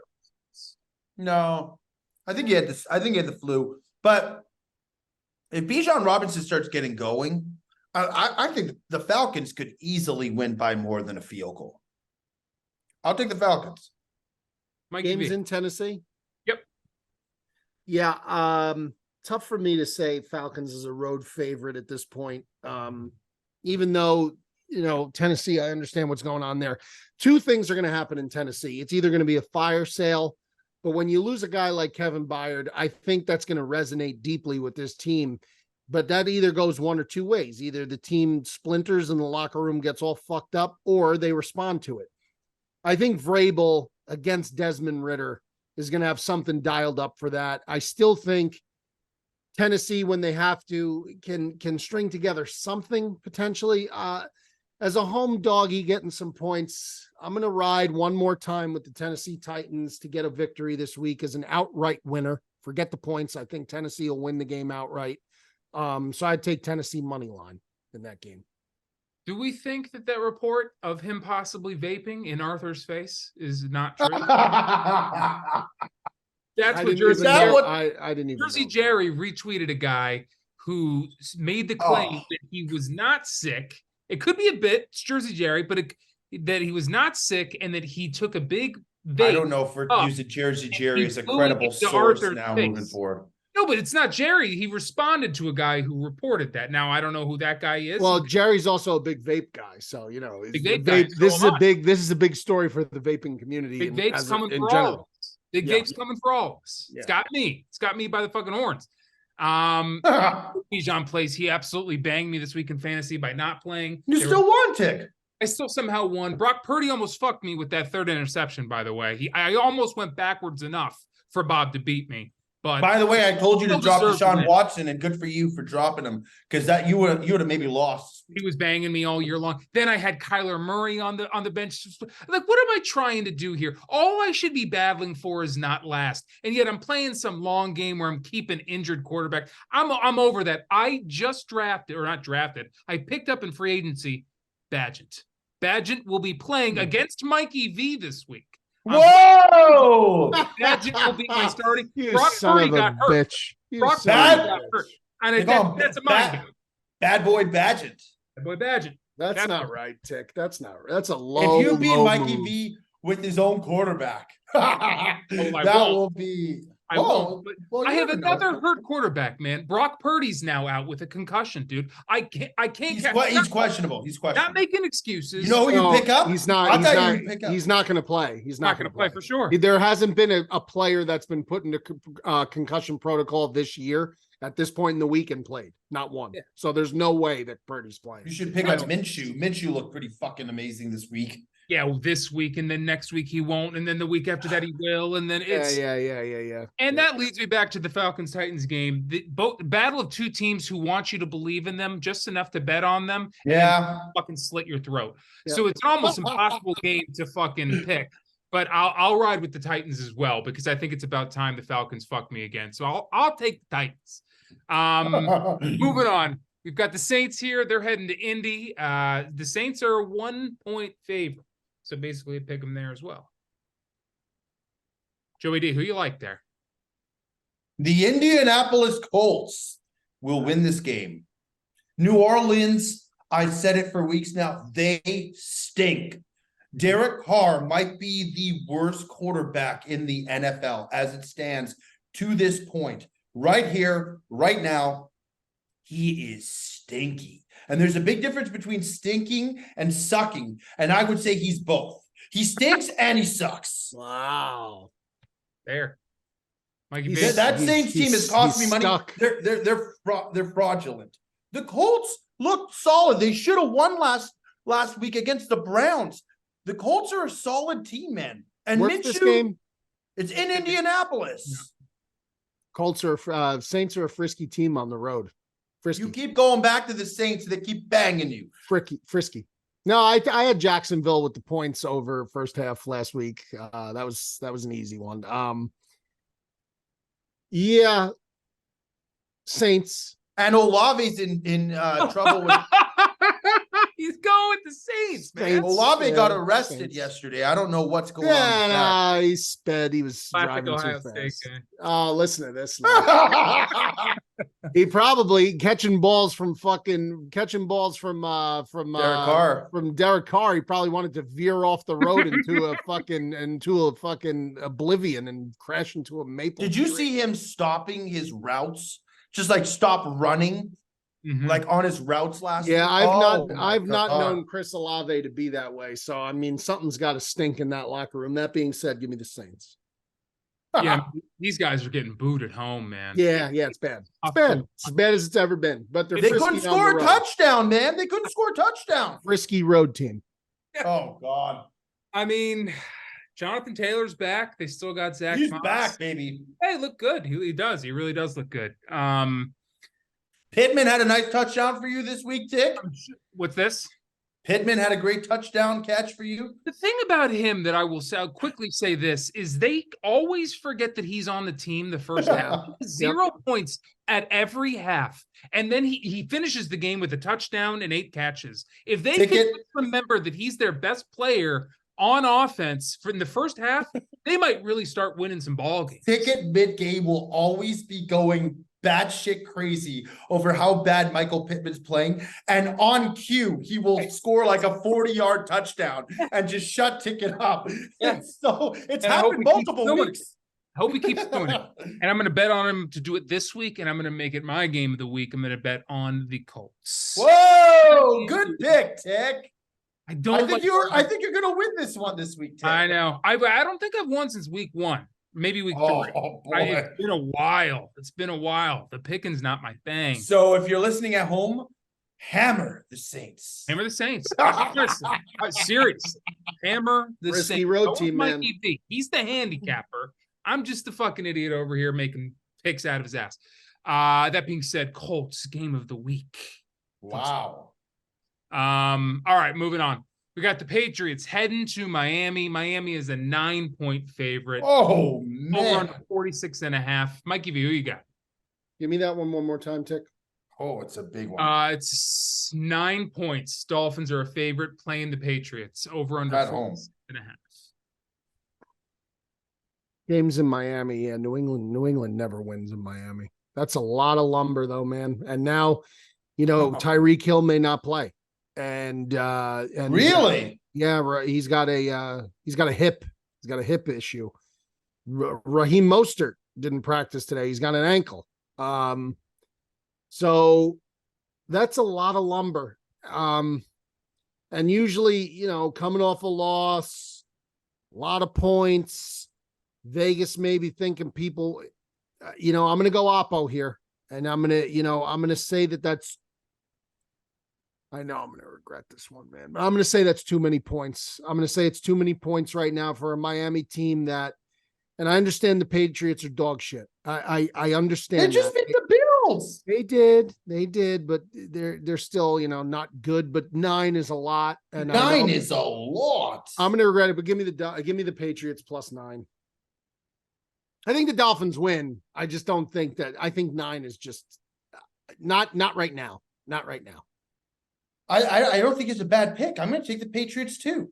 But here's what's going to happen. I think Miami's going to come out and start blowing the doors off of them, and Patriots will backdoor cover.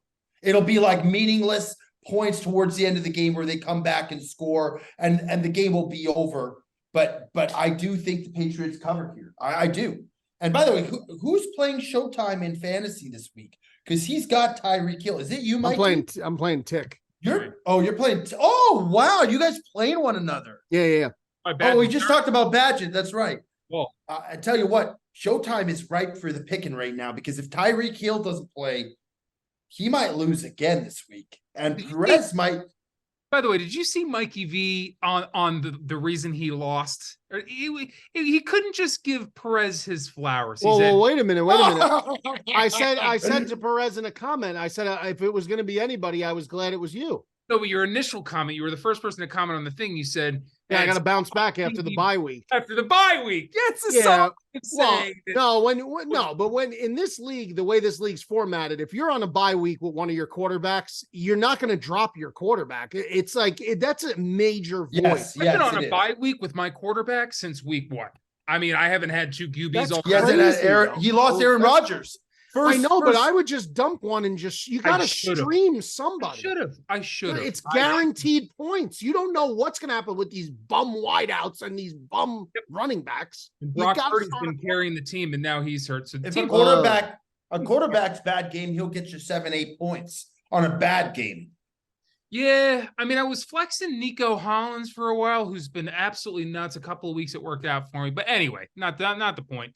I'm gonna go with the Patriots too. I think that's Dolphins will go out and score. They're gonna come out angry. They're gonna score a lot of points. And I think Joe's right. I think there will be a backdoor cover. By the way, the Dolphins, we talked about them earlier. The Dolphins are a team where they could be a wild card team and they could run the table. So like their loss to the Jets or to the Eagles last week, as bad as it is, that offense is so dynamic and so dynamite that they could be a team that could be a wild card team and could go straight to the Super Bowl. So I don't think, as a Dolphins fan, I wouldn't hit the panic button yet. I think your team's still fine. I mean, but they got Ramsey coming back. They got Xavier Howard coming back. Yeah, that's huge. That's too huge. Jalen Ramsey and Xavier Howard. But Joe, at some point, Miami needs to beat someone of note. They've got to beat someone of note, and they had 2 opportunities, and they really. It's not like they played Buffalo and played them close. It's not like they did in the first half, but then it was a blowout. It's not like that Eagles game. Well, I guess the Eagles game to a certain extent up until the fourth quarter, I guess was Right up somewhat, neck and neck. somewhat close. And then, some of those calls, I mean, but The again, cream rises to the top. they And need a fourth to quarter, the beat best. somebody. They got to beat somebody. They got to beat somebody. Playoff football is about defense too, and if they don't, Yes, it is. Yes, it it's is. tough to run the table for them if they don't fix that. Yes. Jets playing the Giants, obviously in MetLife. Oh, Yeah, man. It's going to be Jets wild are this a weekend over here, man. Jets are a 3-point favorite against Dickie Gass's Dickie Giants. Gas got to be happy with the Giants after the last couple weeks. Yeah, he is. He's giant blue through and through. I think the Jets are deservedly the favorite in this game. I think the Jets, listen, the Jets are terrible coming out of the bye week. Terrible. I think they're 0-6 in their last 6 years coming off the bye. Something like that. They're terrible. Salah, I know, is 0-2 coming out of the bye week. That cannot continue. That has to change, especially against your hometown rival in a game like this where the Giants have been abysmal all year and the Jets just starting to show some life here. Give me the Jets with the points. I do think that it's going out on a little bit of a limb, but I'm going to take the Jets here in this spot. I think, that defense going against this Giants offense, even if the Giants defense plays well, which they've been playing well the last couple of weeks, I'm still not, I'm more sold on the Jets than I am on the Giants. What's the line Jets. at? 3 Jets. Yeah, I think this is a week where the Jets defense is going to get to Tyrod and they're going to make his life a living hell.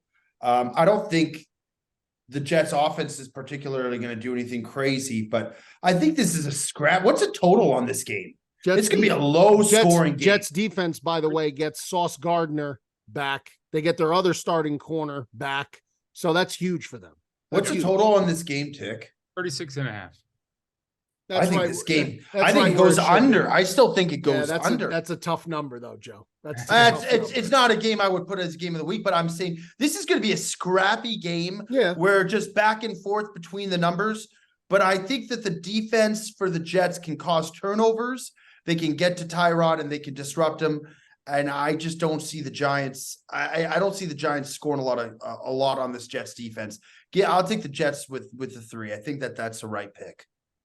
Yeah, we could be looking at a 17-10 game. I mean, this could be an ugly one. I've been talking a lot of shit to Dickie Gass about the quarterback situation. I'm mainly busting his balls. He knows a lot more about that team than I do. But I think Tyrod Taylor is a marginally better quarterback than Danny Dimes. That guy's been just miserable, at least to this point. And I think they're really going to struggle against that Jets defense, man. I think they're going to get fucking rocked.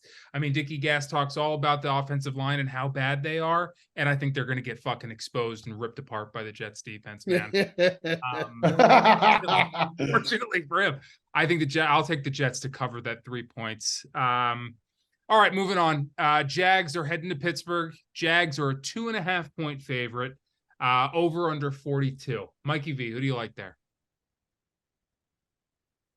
Yeah, Jacksonville has been, slowly building a lot of momentum, and Trevor Lawrence has slowly been building back to the level of quarterback play that I anticipated him having all season from the jump. He wasn't that in the beginning, but he certainly looks like he's doing that now. Pittsburgh is one of those teams that's so inconsistently insane. It's a spot where I think Pittsburgh could play them tough to an extent. Decent defense, I believe. Are they both coming off of a bye? No, Pittsburgh just beat the Rams. Pittsburgh beat the Rams. That's right. And Jaguars played Thursday, so Jaguars got a couple extra days there, which was big for Trevor because he was going into that game with a knee. He looked good though. He didn't. Yeah, he looked great. Even running the ball, he ran the ball a little bit. Give me the Jaguars. I'll keep riding the Jaguars. I've been on them all year. I'm not going to jump off now. Give me the Jags minus 2.5 ticket. You said? Yes. Yeah, Jags minus 2.5. Yeah, the Steelers are frauds, man. That's a team that does not have it together, but they've managed to win a few games, and you got to imagine that's from Tomlin. But that team needs a lot of work. That being said, I think Mikey's right on with Trevor Lawrence. I think he's slowly coming around. I think that whole team is, but this at Pittsburgh at home, I do think they're going to steal one. They probably shouldn't. And the Jaguars tend to, I don't know, they lose games they shouldn't. And I think this is going to be one that they should win, but they're going to find a way to lose. I think Tomlin does just enough. I think TJ Watt, the ultimate disruptor in fucking NFL, maybe the best defensive player. Jersey Jerry will certainly have you say that. You mean the Steelers plus 2.5. I like the Steelers to steal one here. So I was so on board Pittsburgh so hard in that Texans game when they were only a 3-point favorite against the Texans and they got blown out that I don't think there will ever be another time this year where I'll ever pick Pittsburgh after that. I think it just scarred me. For them to allow CJ Stroud to do what he did to them in that game as a rookie, he was so out of character for the Steelers that I don't think I'm ever going to get over it. So that's why I'm still like, I just don't see how I'm going to get over that. I don't know how the Steelers are a 4-2 football team. Neither do I. For them for being there, but watching them this year has been the least fun I've had watching football. I mean, they beat Baltimore.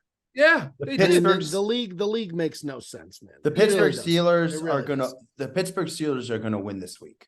Yeah, okay. They're gonna win this game, and they're gonna do it on the backs of their defense. And I tell you what, man, I took the Rams last week. I doubted the Pittsburgh Steelers. Najee Harris was finally running the ball. Now the Jaguars have like a top end rush defense. Like they're very solid. But I think the Steelers are turning it around a little bit. And I think at home with that defense, I think they get a couple turnovers. I'll take the Steelers to cover. I would even take the Steelers money line. Yeah, the thing with Najee too is they kept forcing him to run downhill. He's a downhill back. And that last game, they let him dance around the outside a little bit, and he looked better. He did. Yeah, I think he play on the outside there a little bit. He does stink. I'm not going to take that away from him. He does stink, but they let him do a little bit more than run into the A gap, and he looked better. All right, moving on. The Texans are heading to Carolina. Carolina coming off that bye. Houston is a 3-point favorite, and over-under is 43.5. Joey D. Yeah, there's no way that Carolina is going to be Houston. Carolina is so bad. I will take Texans here. Yeah, great game. I think this is going to be a personal game for CJ Stroud. This is going to be an opportunity for CJ Stroud. And if you don't think so, again, I think it's going to be a little similar to Jalen Hurts, Tua Tagovailoa, in the fact that Stroud was drafted after Bryce Young. I think he's going to take that personally. I think he's going to look to make a statement on Sunday, and I think he's going to look to outperform Bryce Young to a great degree, and I think he will. And I think the Texans will cover the spread. Yeah, give me the Texans too. Panthers stink. Browns heading to Seattle, playing the Seahawks. Seattle is a 3.5-point favorite, over under 38. Mikey V. I'm sick of the Browns. I'm sick of the Browns. They're another one of these teams that just, 1 week everyone's blowing their defense like they're the 85 Bears. Oh my God, when this defense, shut up. You know why? Because the best defenses all time, the 2000 Ravens, the 2013 Legion of Boom, the 85 Bears, the Broncos of a couple years ago, the Steel Curtain. What did those defenses didn't just show up 1 week and then the next week they did. They were consistent every single week. So stop talking about this Brown. I am so sick of fucking hearing about the Browns defense, man. I am. I hope Seattle fucking routs them. And I'm not saying they're gonna, but out of principle, I'm taking Seattle because I'm just so sick of this Cleveland team. I am sick of them. And, I shouldn't be, because their fans have been through the ringer. Those fans are the most loyal, diehard fans. They really are. But my God, stop with this. This defense, man, just so inconsistent, and the team's just inconsistent. I hate the Browns. God, they're just an annoying team. I never want to bet a game that the Browns are involved in, because you really have no idea what you're getting yourself into. This team could look like a Super Bowl contender 1 week, and then the next week look like the worst team in football. And for those reasons, he's taking the Browns. For those reasons, give me Cleveland. Alt line -10. No, I'm going to take Seattle with the points. Joseph? I'm gonna take the Browns. I know that everything Mikey said is true, but if you want to ask me who's the problem, Myles Garrett is an absolute. Did you see his stat line last week? Yeah, he's Myles Garrett monster. might be from the 85 Bears and just transported into the future. No, he's Because awesome. he blocked a field goal. He had a fumble recovery, 2 sacks, 4 tackles for loss, helped cause a touchdown. This guy single-handedly helped this team. He's an alien. He's an alien. And Geno Smith is such dog water. I got this guy in one of my leagues. This guy, every week they say, oh, this is the week against Arizona. He's going to put up. He turns the ball over. He makes terrible decisions. And he is, as far as I'm concerned, dog shit. That being said, I have him on my fantasy team, so I hope he plays well. But I'm going to take the Browns to cover. I think Seattle wins, but I'll take the Browns with the points. That blocked field goal play was incredible. His size, a man of that stature, to jump over another man and leap through the air like a lemur and block that field goal was one of the most incredible plays I have seen in a long time. And if you touch one of those linemen, if even he just clips one, that's like a hefty penalty. I think that's like 10 to 15 yards, first down automatic. Well, you can't leap over on a kick. You're not supposed to leap over the center. You can't. Right. But if even any part of his cleat just touches a jersey, his dick hit the guy's head, that would be a problem. Yeah. Oh, of course. But yeah, I mean, that was remarkable. That was fun to watch. I'm going to take the Seahawks here. Not because I believe in them, not because I believe in Geno. More because PJ Walker just finds he looks decent at times, and then he just picks the most inopportune times to fucking throw the game away. It's insufferable to watch. And Deshaun Watson comes in for one play, gets hurt, comes back out, looks fine, but they don't put him back in. Give me the Seahawks. I'm also sick of the Browns too. Sick of the Browns. I'm more sick of the offense, though, to be honest with you. Sick of them, just sick of the team. Just sick of them. Okay, there you go. Mikey's sick. I'm the Browns. Moving on, we got the Chiefs heading to Denver. The Chiefs are a 7-point favorite. That's it? I know. That's fishy, it. Very fishy. It is very fishy. They're in Denver, and it's over under 45.5. Mikey, who do you like there? Ready for this one? Sure. Oh, no. Mr. Unlimited. Give me Denver with the points, man. Whoa. Give me Denver with the points. Something is not right. Something's not right here. The Chiefs should be 8.5, 9 points. Something ain't right. Something stinks. And it's Russell Wilson's dog's diarrhea. And give me Russell Wilson and the Broncos. You know, they played the Chiefs a little tough in KC, you know, decently enough. Give me Denver at home. Give me Denver at home. Maybe, just maybe, the Packers win was something that they needed to get the juices flowing over there. And Kansas City never fucking covers. Well, they covered last week. The last 2 weeks. What was the final score last week? What did they win by? They won by 7. Did they win by 7? I think they won by they won by 10 maybe. Did they win by 10? Yeah, they won. Oh no, they won by 14 points. Yep. Okay. It was 5. Yeah, 2 touchdowns. I said the same thing as you, Mikey, but when you go against the Chiefs and then you watch them just start marching down the field, I know. Why the hell am I against this team? No, I think Mahomes lays an egg this Sunday. Oh, Don't know why. Just a wild inclination. Give me Denver with the points. I'm gonna go with Chiefs for 1 score touchdown, man, against the shitty Russell Wilson. it is a fishy line for sure. It's the Broncos are ripe for the picking. But the Chiefs have covered the last 2 weeks. Maybe they're hitting a trend. You know, maybe they can do this thing now. And the Broncos, like I said at the beginning of the year, I think they're the worst team in the league. I think they're worse than the Patriots. I think they're worse than the Jets after they Not lost. worse than Carolina. I think they are. I think they are. No, Tick, come on. I do think I think the only reason Carolina is that bad is because they're dealing with terrible coaching and a rookie quarterback. But I think on paper, I'd rather the Broncos are they're going nowhere for a long time. I don't know how you start to fix that program and start to build it. You need to fix almost every position. They are such a mess. And maybe you start with that coach. He what an asshole to begin with. And he is just floundering. But anyway, I'm going to take the Chiefs. I probably shouldn't. I probably should take the Broncos, but I just can't bet on those. I'm not going to bet on the Broncos. I'm just not going to do it. I refuse. I refuse. All right, moving on. We got the Ravens heading to Arizona. Ravens are an 8.5-point favorite. 45 over under.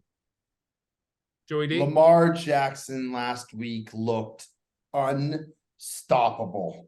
It was really enjoyable as a Lamar owner in fantasy to just watch him pick apart, which has been a top 10 defense in the league all year. He made good decisions. Every time he threw the ball, I was like, oh, I don't know if this, and it was a precision pass. It was not anything we've seen all year from him. And God help me, I hope he keeps it up. I think that if they play remotely what they did like last week, they should easily cover the spread. I will take the Ravens. Mike? Ravens, no long-winded explanation. Just, the Ravens, listen, they're one of my future teams this year to win the whole thing. I said it from the beginning. Ravens plus 1,800 to win the Super Bowl. Ravens plus 1,100 to win the AFC title. Give me the Ravens. The Ravens. I'll take the Ravens as well. Moving on, we got the Bengals heading to San Francisco. San Francisco is a 3.5-point favorite, over under 43.5. Sam Darnold's going to be Dammy boy. Darnold may look better than Purdy. Could absolutely could. Well, we hope for the program. Could very well look better than Purdy. 3.5. I think this is going to be a field goal game. I think it's going to be a true field goal game. Bengals coming off a bye. I think it'll be a true field goal game wherein the winner will win by only 3 points. That hook, I think, is going to be massive. So for that reason, if it's 3.5 today, I'll take the Bengals plus 3.5 today. If it was 3, I'd have to think about it. If it was 2.5, I'd have to really think about it. Probably wouldn't touch it, but 3.5, give me the Bengals. Is Trent Williams going to play? No, I don't know. This to me is a very fishy line. You got no Brock Purdy, no Deebo Samuel, potentially no Trent Williams. I mean, apparently McCaffrey was banged up, but he looked as good as ever, so we won't go there. Fred Warner got banged up, but I think he's okay. You would think 3.5, they're still getting against the Bengals team who's coming off of a bye. It's a fishy line to me. I think it's a lot of points for San Francisco, which would make me just naturally take the Bengals. But I think a lot of the public will think the same way. And for that reason, I will take the San Francisco 49ers. Yeah, I mean, the San Francisco 49ers could end up blowing them out. I mean, very easily. I mean, because they could get after Burrow. If this defense really starts dialing it up, we know the Bengals' problems at offensive line. This is not going to be the same type of protection you saw for Kirk Cousins on Monday night. It's just not going to be. I mean, they don't have those kind of horses up front. So I mean, it could. Let's keep in mind too, Brock Purdy's not exactly like dissecting teams. He's managing the game. He ain't gonna. But I think no. But I'm saying Darnold could easily do the same job that Brock Purdy could do it better. Let's not forget last year when Sam Darnold started with the Carolina Panthers for the first 6 weeks of the season. He was, from a fantasy standpoint, he was one of the best QBs in the league. I mean, he tapered off after that, but he's capable of making throws. He's capable of managing the game just as Brock Purdy is. And like you said, this defense is still a fucking problem, man. I think they could make Burrow's life a lot of trouble. I like the Niners. The more I talk about it, the more I actually do like the Niners play. Give me Sam Darnold. Whoa, Sammy boy! I like him to come out and look even better than Purdy. Give me Give me Christian McCaffrey. That defense is going to bounce back in a huge way against a weak offensive line. I think they're going to have a great week. I think they're going to cover. I think they'll win by a touchdown. I think they're going to win this game quite easily.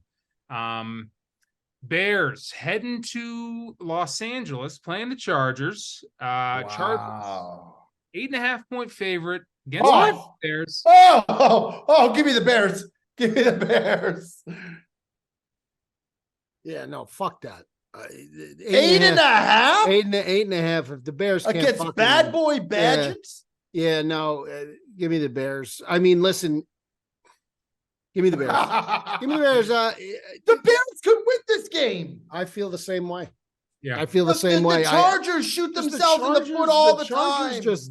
The Chargers just don't scare me. They just don't. They don't scare me. The coach is a bozo. I mean, and not to say ours isn't, but he's a bozo. I would say Bears money line's got to be like +3 something. Yeah, I mean, yeah. I mean, bad boy Badgett might win. What is? I got to see what the money line is on this. You gonna bet it right now? No, I'm not good, but I'm just looking. Where's the Bears? Who do you have, Tick? Oh, it's right where I thought it was. What is it? +345 money line.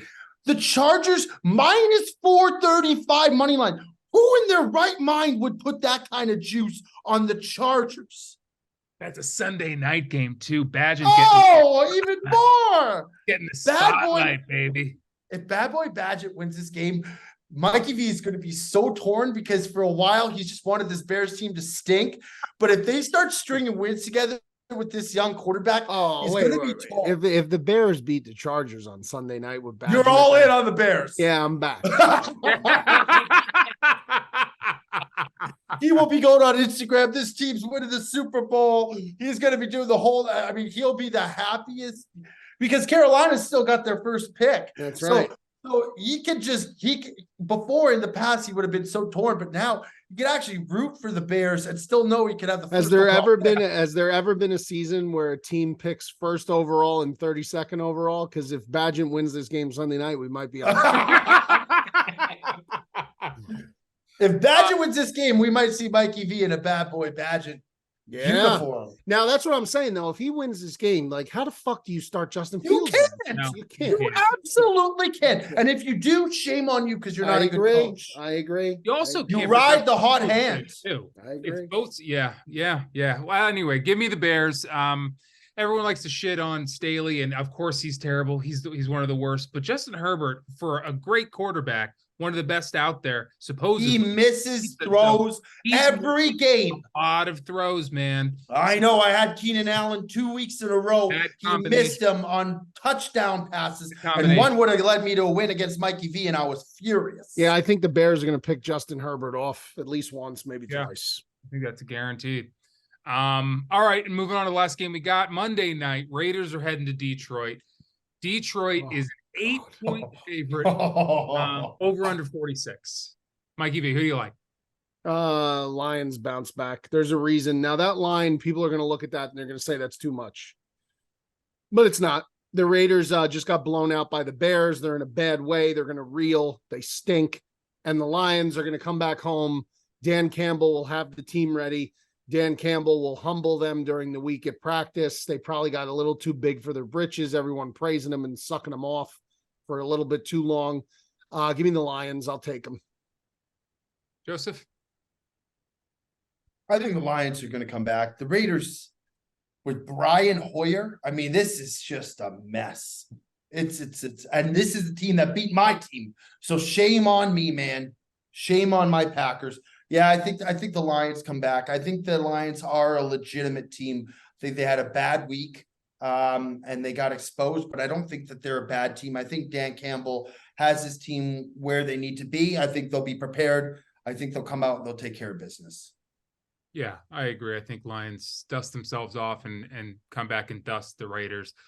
Jameson Williams got to stop taking balls off the helmet, though. He might want to start putting his hands up and catching some of these. That's been a little bit of a disappointment if you got him on fantasy. All right, Didn't he gentlemen. make a huge touchdown catch 2 He had a weeks nice ago? grab, but a bunch of them, he's just doinking him off the fucking head. By the way, you know who came to I- life for you was Jameer Gibbs, helped win you last week. Dave Montgomery going down, God rest his soul, it's unfortunate that he went down, but Is he out for like a lot longer? I don't know. I think he's out at least this week. I think he's out at least maybe the next 2 weeks. But Jameer, yeah, he finally looked good. That was nice. Needed him to beat Bob. Gentlemen, that's another week. Oh, you know what? Fuck. This is a long one, man. Do you wanna go in? I gotta go upstairs because Dominic is apparently still awake somehow and he's crying. Oh no. Yeah, he wants to see daddy. But I will say this, I have to do this because I got to do He's a Problem. Joe gave his, I'll give mine very quickly.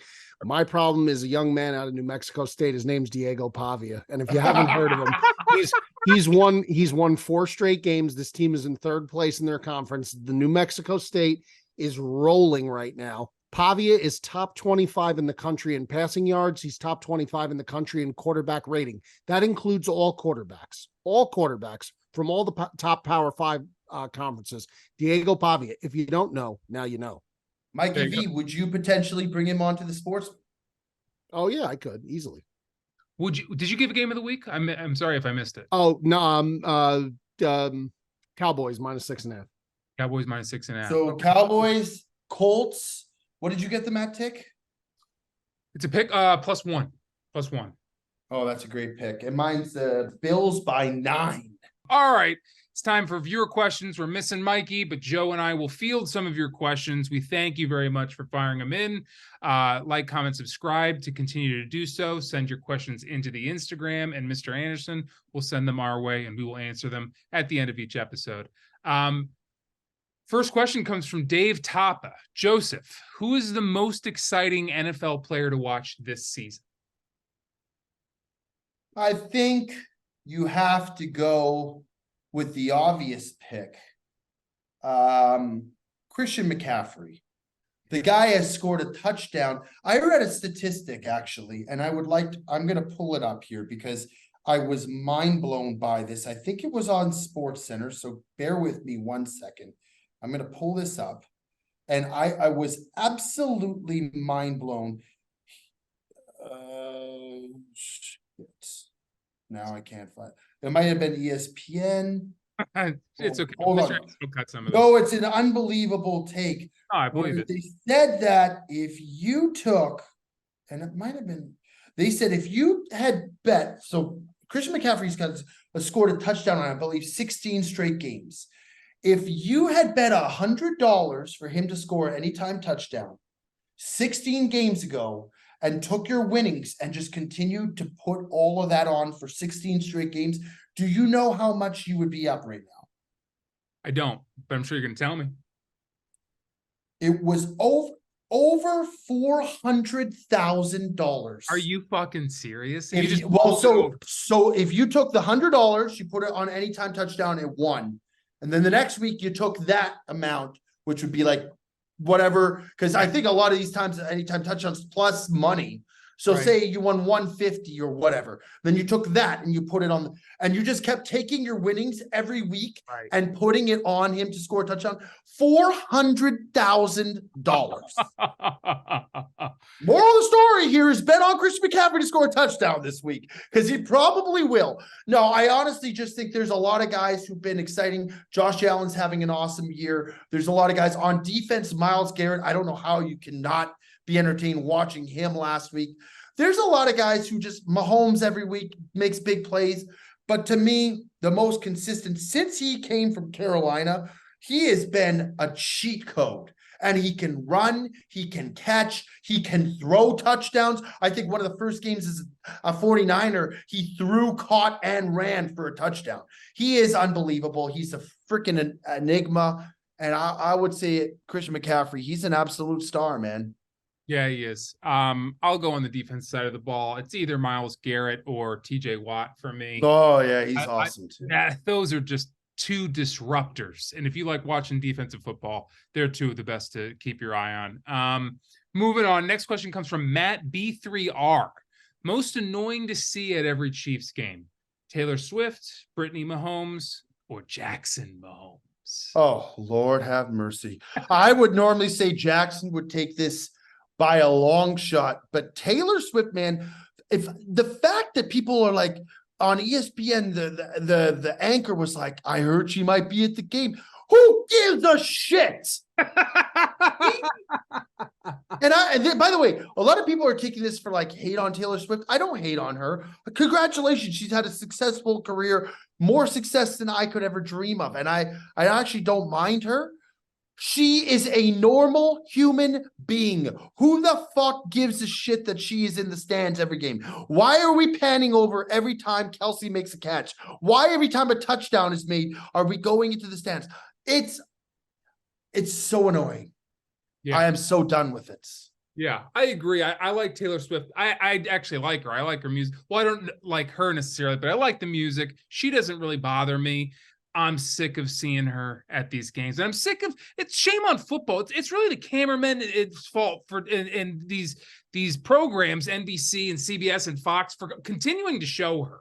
It's enough. It's enough. Well, I think that they know the ratings go up when they know she's at the game. Because by the way, anybody who obsesses over another human being the way that these Swifties do need to do some self-reflection. Not that I am in a position of telling anyone how to live their lives, but how about you live your own life and stop living vicariously through some fucking girl from the fucking country road who's made it. Like, who cares?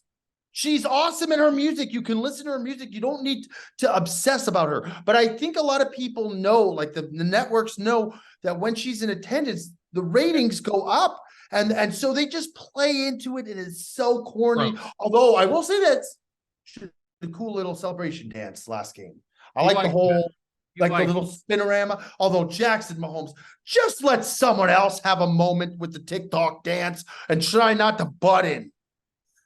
You know what's crazy? You know what I heard this week about Taylor Swift is that she is so massive that she changes the economics of any town that she goes into. If she goes to Grand Rapids, Michigan, she changes the entire economic atmosphere of that place. Like, she makes it better. Like, hotels go through the roof, restaurants go through the roof. It's nuts. It's got to be awful. Imagine as one person having that much power. I went to the Grove a week and a half ago or 2 weeks ago. We showed up out of nowhere. And right out of the bat, I said, Nicole, something is going on. This is not normal. There was a lineup of cars. And you know, when you want to go to like where the movie parking is, it was all blocked off. There's helicopters going around the sky, security guards everywhere. I'm like, they're either filming something or there is somebody here who is a big time person. Yeah.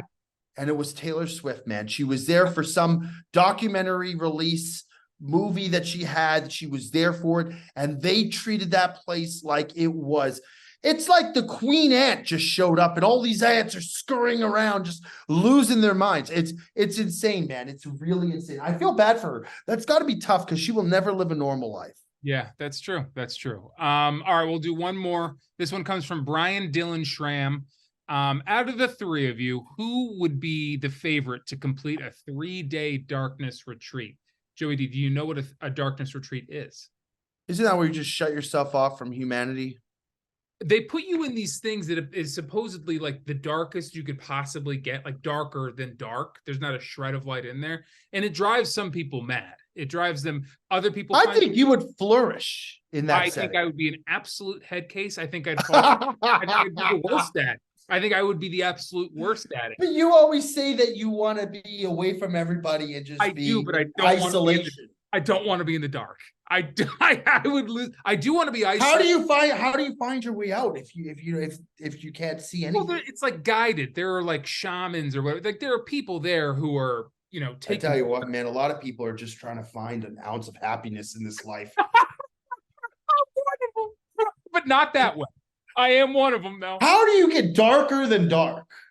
They put you in some special like dome. I don't know if that's what this guy's talking about, but I've heard of this dome that's like called like pure darkness or something. Didn't Aaron Rodgers do one of those? I think maybe he did. I think you would be the best at it if you didn't need to check your phone, but you do need to check your phone. So I'm going to go with Mikey V. But I think if you could settle down and ditch your phone for three days. Mikey, if he would be having a competition against everybody else in there, he'd be like, I hung out in that darkness 5 minutes longer than you did. It always turns into some competition with Mikey V. God forbid he just did a darkness retreat. He'd have to be the best one in it. He'd be wanting to see the stats on how long he stayed longer. Some stupid shit like that. He does. He's the only guy I know who does a Peloton workout and then screenshots his recordings to see where in line he finished ahead of everybody else so he could like put it on his Instagram. And good for him. He's good. You haven't seen the Peloton. We've been getting these workout plans for the Only Sub. I haven't seen him on that Peloton in quite some time. That might have been a COVID thing. Maybe he's done with the Peloton. Well, he just chose Peloton as his number one one of his best sponsors. But he hasn't been posting those numbers in a while. I'd like to see him. I'd like to see it come back. Yeah. That being said, we'll ask him next week. It's another. Let's do one more question. You want to take one more? I mean, fuck it. I'm on the road, man. Sure, me too. We're already on the gauntlet. This is 2 hour and like 10-minute episode. Yeah, it's true. All right. This one comes from Noah. What is the worst job you've ever had? Oh, you want to hear this one? Yeah, I do. This is a good story. This actually should be like a clip.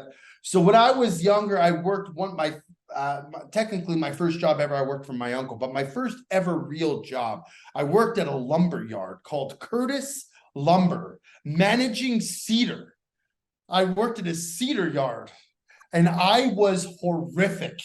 I drove, so I had to drive a forklift and I had to get like a lot of times there was a shed, like a barn where they kept all like the dry, like the top-notch dry cedar. This stuff was like impeccable. It was like $10 a square foot. It was amazing.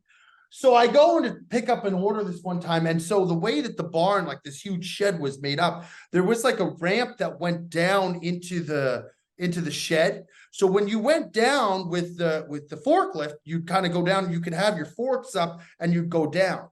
So I went in, this was a routine day. I'm getting all this wood stacked up on the forklift, but I didn't bring my forks down. So the roof is like this and the forks like this. So I came to back up and I had to go up that ramp and I took half the roof off the side of the shed, dude. I swear to God, I'm not making this up. I backed in reverse and I heard a crunch that sent me to my core. I looked off and the whole roof, like there's panels of wood that were hanging off the roof. The manager flipped his fucking lid. It was on a Friday. I had to go back in the next 2 days on my days off and help him literally hammer these fucking 2x4s back into the roof. And I think I lasted another week and a half at the job. I used to go up to the shed with this native kid who worked there and we'd smoke weed and we'd just get he was Native American and we'd smoke blunts to our dome. And I was so useless at this job, dude, to the point where like one day I just didn't show up and they never called me. And the day after I didn't show up and they didn't call me again. So it was like a mutual split. I got my last check in the mail and that was it. I never worked there again. They were hoping you would just stop showing. It was the best breakup of a job I've ever had. I literally was like, I'm not going into work today because there was something coming up. And like normally, your boss starts calling you like, where are you at or whatever. I didn't hear from them. And then the next day I didn't show up again and I didn't hear from them. I'm like, I guess I don't work there anymore. Curtis Lumber. It's no longer in existence. It was about 5 minutes from my house. I was a horrid cedar boy. You did so much damage they could never come back from it. You fucking took them out of business. They never called you because the business was over. The business was done. Well, they actually sold the business and put houses on the property, but yeah, I was horrible. I also worked at a warehouse once, and I'm not good at those kind of jobs. I'm like a social guy. Labor, huh? You did a lot of like manual. I worked. Well, I had to pay back gambling debts. I was so in debt that I had to get 3 jobs. I worked 3 jobs one summer. I just worked like a dog. I worked at Horizons as a busboy. I worked at Cockney King's Fish and Chips as a server, and I would work like the all you can eat like lunch fish, all you can eat fish and chips days. It was fucking hell on earth. All these old people would come in and just leave toonies on the table, and I would just It was awful. And then I worked at a place called Snowcap. It was a warehouse. So I'd go to the warehouse from like 7 to 3:30, and then I'd go into the restaurant. And on the weekends, I worked at the fish and chip spot. I used to work like a dog, man. And you paid those gambling debts back. You were a man of your word. You did it. Hey, you know what though? I'm a man of integrity. I stand here before you today as a man who's made his way off of a dream and off of hard work, and I'm very proud. I have a lot of faults, but I'm very proud of who I am today and where I'm stand. And my friends, and Tiki, you're one of them, will stand beside me and say that I have good fortitude. I think I have I have good intentions. Sometimes I'm a bit of an asshole, but I always have good intentions. You're the most honorable man I know, for sure. For sure. Well, thank you. Let's do one more. Let's do one more question. One more question. Woo! This question comes from Luke Teresin. Who could take down 10 hot dogs the fastest? Oh, Mikey V, no question. I think I don't even think. I think of Mikey. I think it'd be between me and Mikey for a little bit, but after the way he took down that, was that impossible? What was he eating? He was eating. It was a giant burger and all the fries. And all the fries were the hardest part, by the way. Yeah, it was wild. Ticket. I want to. That question I think was easy, but I want to ask you, what was your worst job ever? Well, I skipped mine because I didn't really have any bad jobs. Was it selling the big tickets? I wanted to let you. That wasn't a job. That was a lifestyle. Borderline abuse. What was going on there? I got bamboozled. No, I didn't have bad jobs. I was gonna, as a joke, say my job with you had some asshole manager at the pool, but no, you were great. I've been blessed. I have not really had a bad job. I mean, people who've hired me have had bad employees, but I've never really had a bad job. Didn't you work in recruitment or something for a while? I take it back. I had a terrible job. I was in recruiting. That was a nightmare. You said your boss was the biggest bitch of all time. Of all time. And I hope she doesn't watch this. But look it, who cares? I'm never going back there. Yeah, she's a bitch. I had no good stories from it. It was just miserable. Bad job. All right, since the hot dog one was bad, let's do one more. That one's there's no bad questions, by the way. It was just an easy answer. This is an easy one too, and it's the last one. This is even easier than the hot dogs. Riley Stevens, who wins in a cage match between Mikey V versus, you know what? It's Mikey versus me and you. Mikey V. I said with Mikey versus me and Bob that we might have a chance because Bob's endurance and stamina could maybe keep him occupied long enough. And Bob? Just you and Bob? I said maybe, but I think you and we'd be gassed after 5 minutes. And I don't think we're taking them down in the first 5 minutes. I think it's a long game. So, I don't think we have a chance. No, that says a lot about my endurance that you and Bob might have a chance, and me and you. It's not about me. It's not about me. It's strictly because Bob's endurance is okay, because my endurance is terrible. Now, that being said, I would scratch and claw and you would have to kill me. Which you probably would. But that being said, I mean, it's Mikey V. It's clear as day. All right, we'll do one more. I went to last week's bunch of questions, maybe some ones that we missed from last week. This one comes from Garrett Olson. What's a delusional athletic feat you have? So I guess mine would, for example, be kicking that 40-yard field goal. That's an example, right? That's not a funny answer. You want to know what it is? Yeah, what is it? It's something I've always wanted to do. Do you think there's actually two things? One, I think I could maybe do it if I tried. The other, I have no shot. Okay. So I'll start with the one that I have no shot at, is doing a backflip. I think being able to do a backflip is one of the coolest feats of human strength and athleticism that you could possibly do. And I don't even know how I would. If somebody said do a backflip, I don't even know how I would go about trying to do that.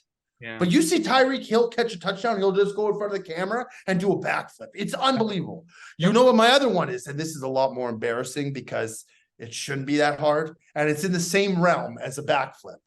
A triple axel on the ice. Oh, no, that's way harder.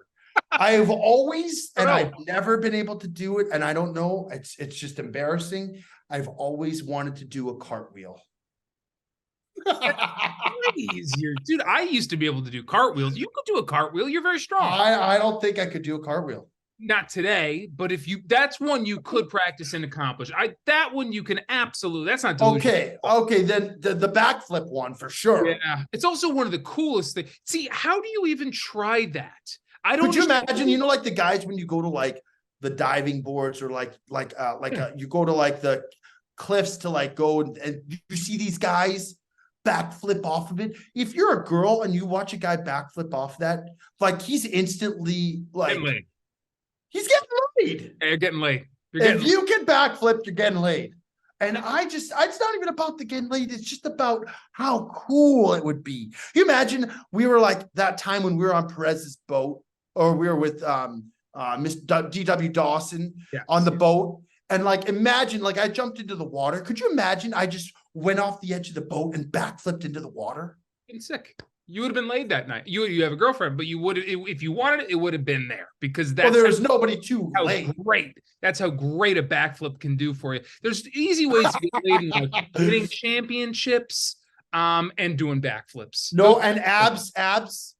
Yeah, abs. And a very, very defined jawline will go a long way. The jawline goes a long way. I got 2 jawlines. Yeah, me too. I have to draw one off with the way I shit. But Tick, you're looking good. You're looking trim. I'm looking a little trimmer. I'm trying to lose weight a little early. You know what's gonna bang you? You got a 2-week trip with the boys. Somehow Bob stays skinny. I need to figure out. He runs every day. He wakes up at like 6 when we're on these trips. We're gassed from playing golf and then making these videos. He'll run for like a mile. I'll wake up at 6 and run for a mile, and he'll come back. I'll wake up and he's already got Starbucks waiting for us. He's got bagels, and I'm like, the fuck, man? He's trying to keep me fat. I guarantee you. I think he's trying to keep me fat. He likes when I eat. He likes when I eat. He does like when you eat. He likes when you. He likes when. No, he likes you when you eat a lot more than when he eats. Yeah, I know. So we'll see. I got to thin down though for my health. All right, we got to call it there. I think this got far away from sports, but it was fun. I enjoyed it. And we'll make a. Today was one of the rare times where we really didn't have anywhere to be. That's right. I got nothing to do. I'm gonna fucking sit on this thing, this old ass bed. And you know who's playing right now? Wembanyama and Wembanyama's first game against good old the Dallas Mavericks and what's his name? Luka Doncic. All right, everybody. That's another episode of The Sportsman. If you stay tuned for all 2.5 hours, good on you. God bless you. Have you. Like, comment, subscribe on the YouTube and on the Instagram. Fire your questions to Mr. Anderson, and we will take them at the end of each episode. We love you, folks, and come on back next week. That's Joey D. That was Mikey V. I'm the Big Ticket, and we will see you all next week.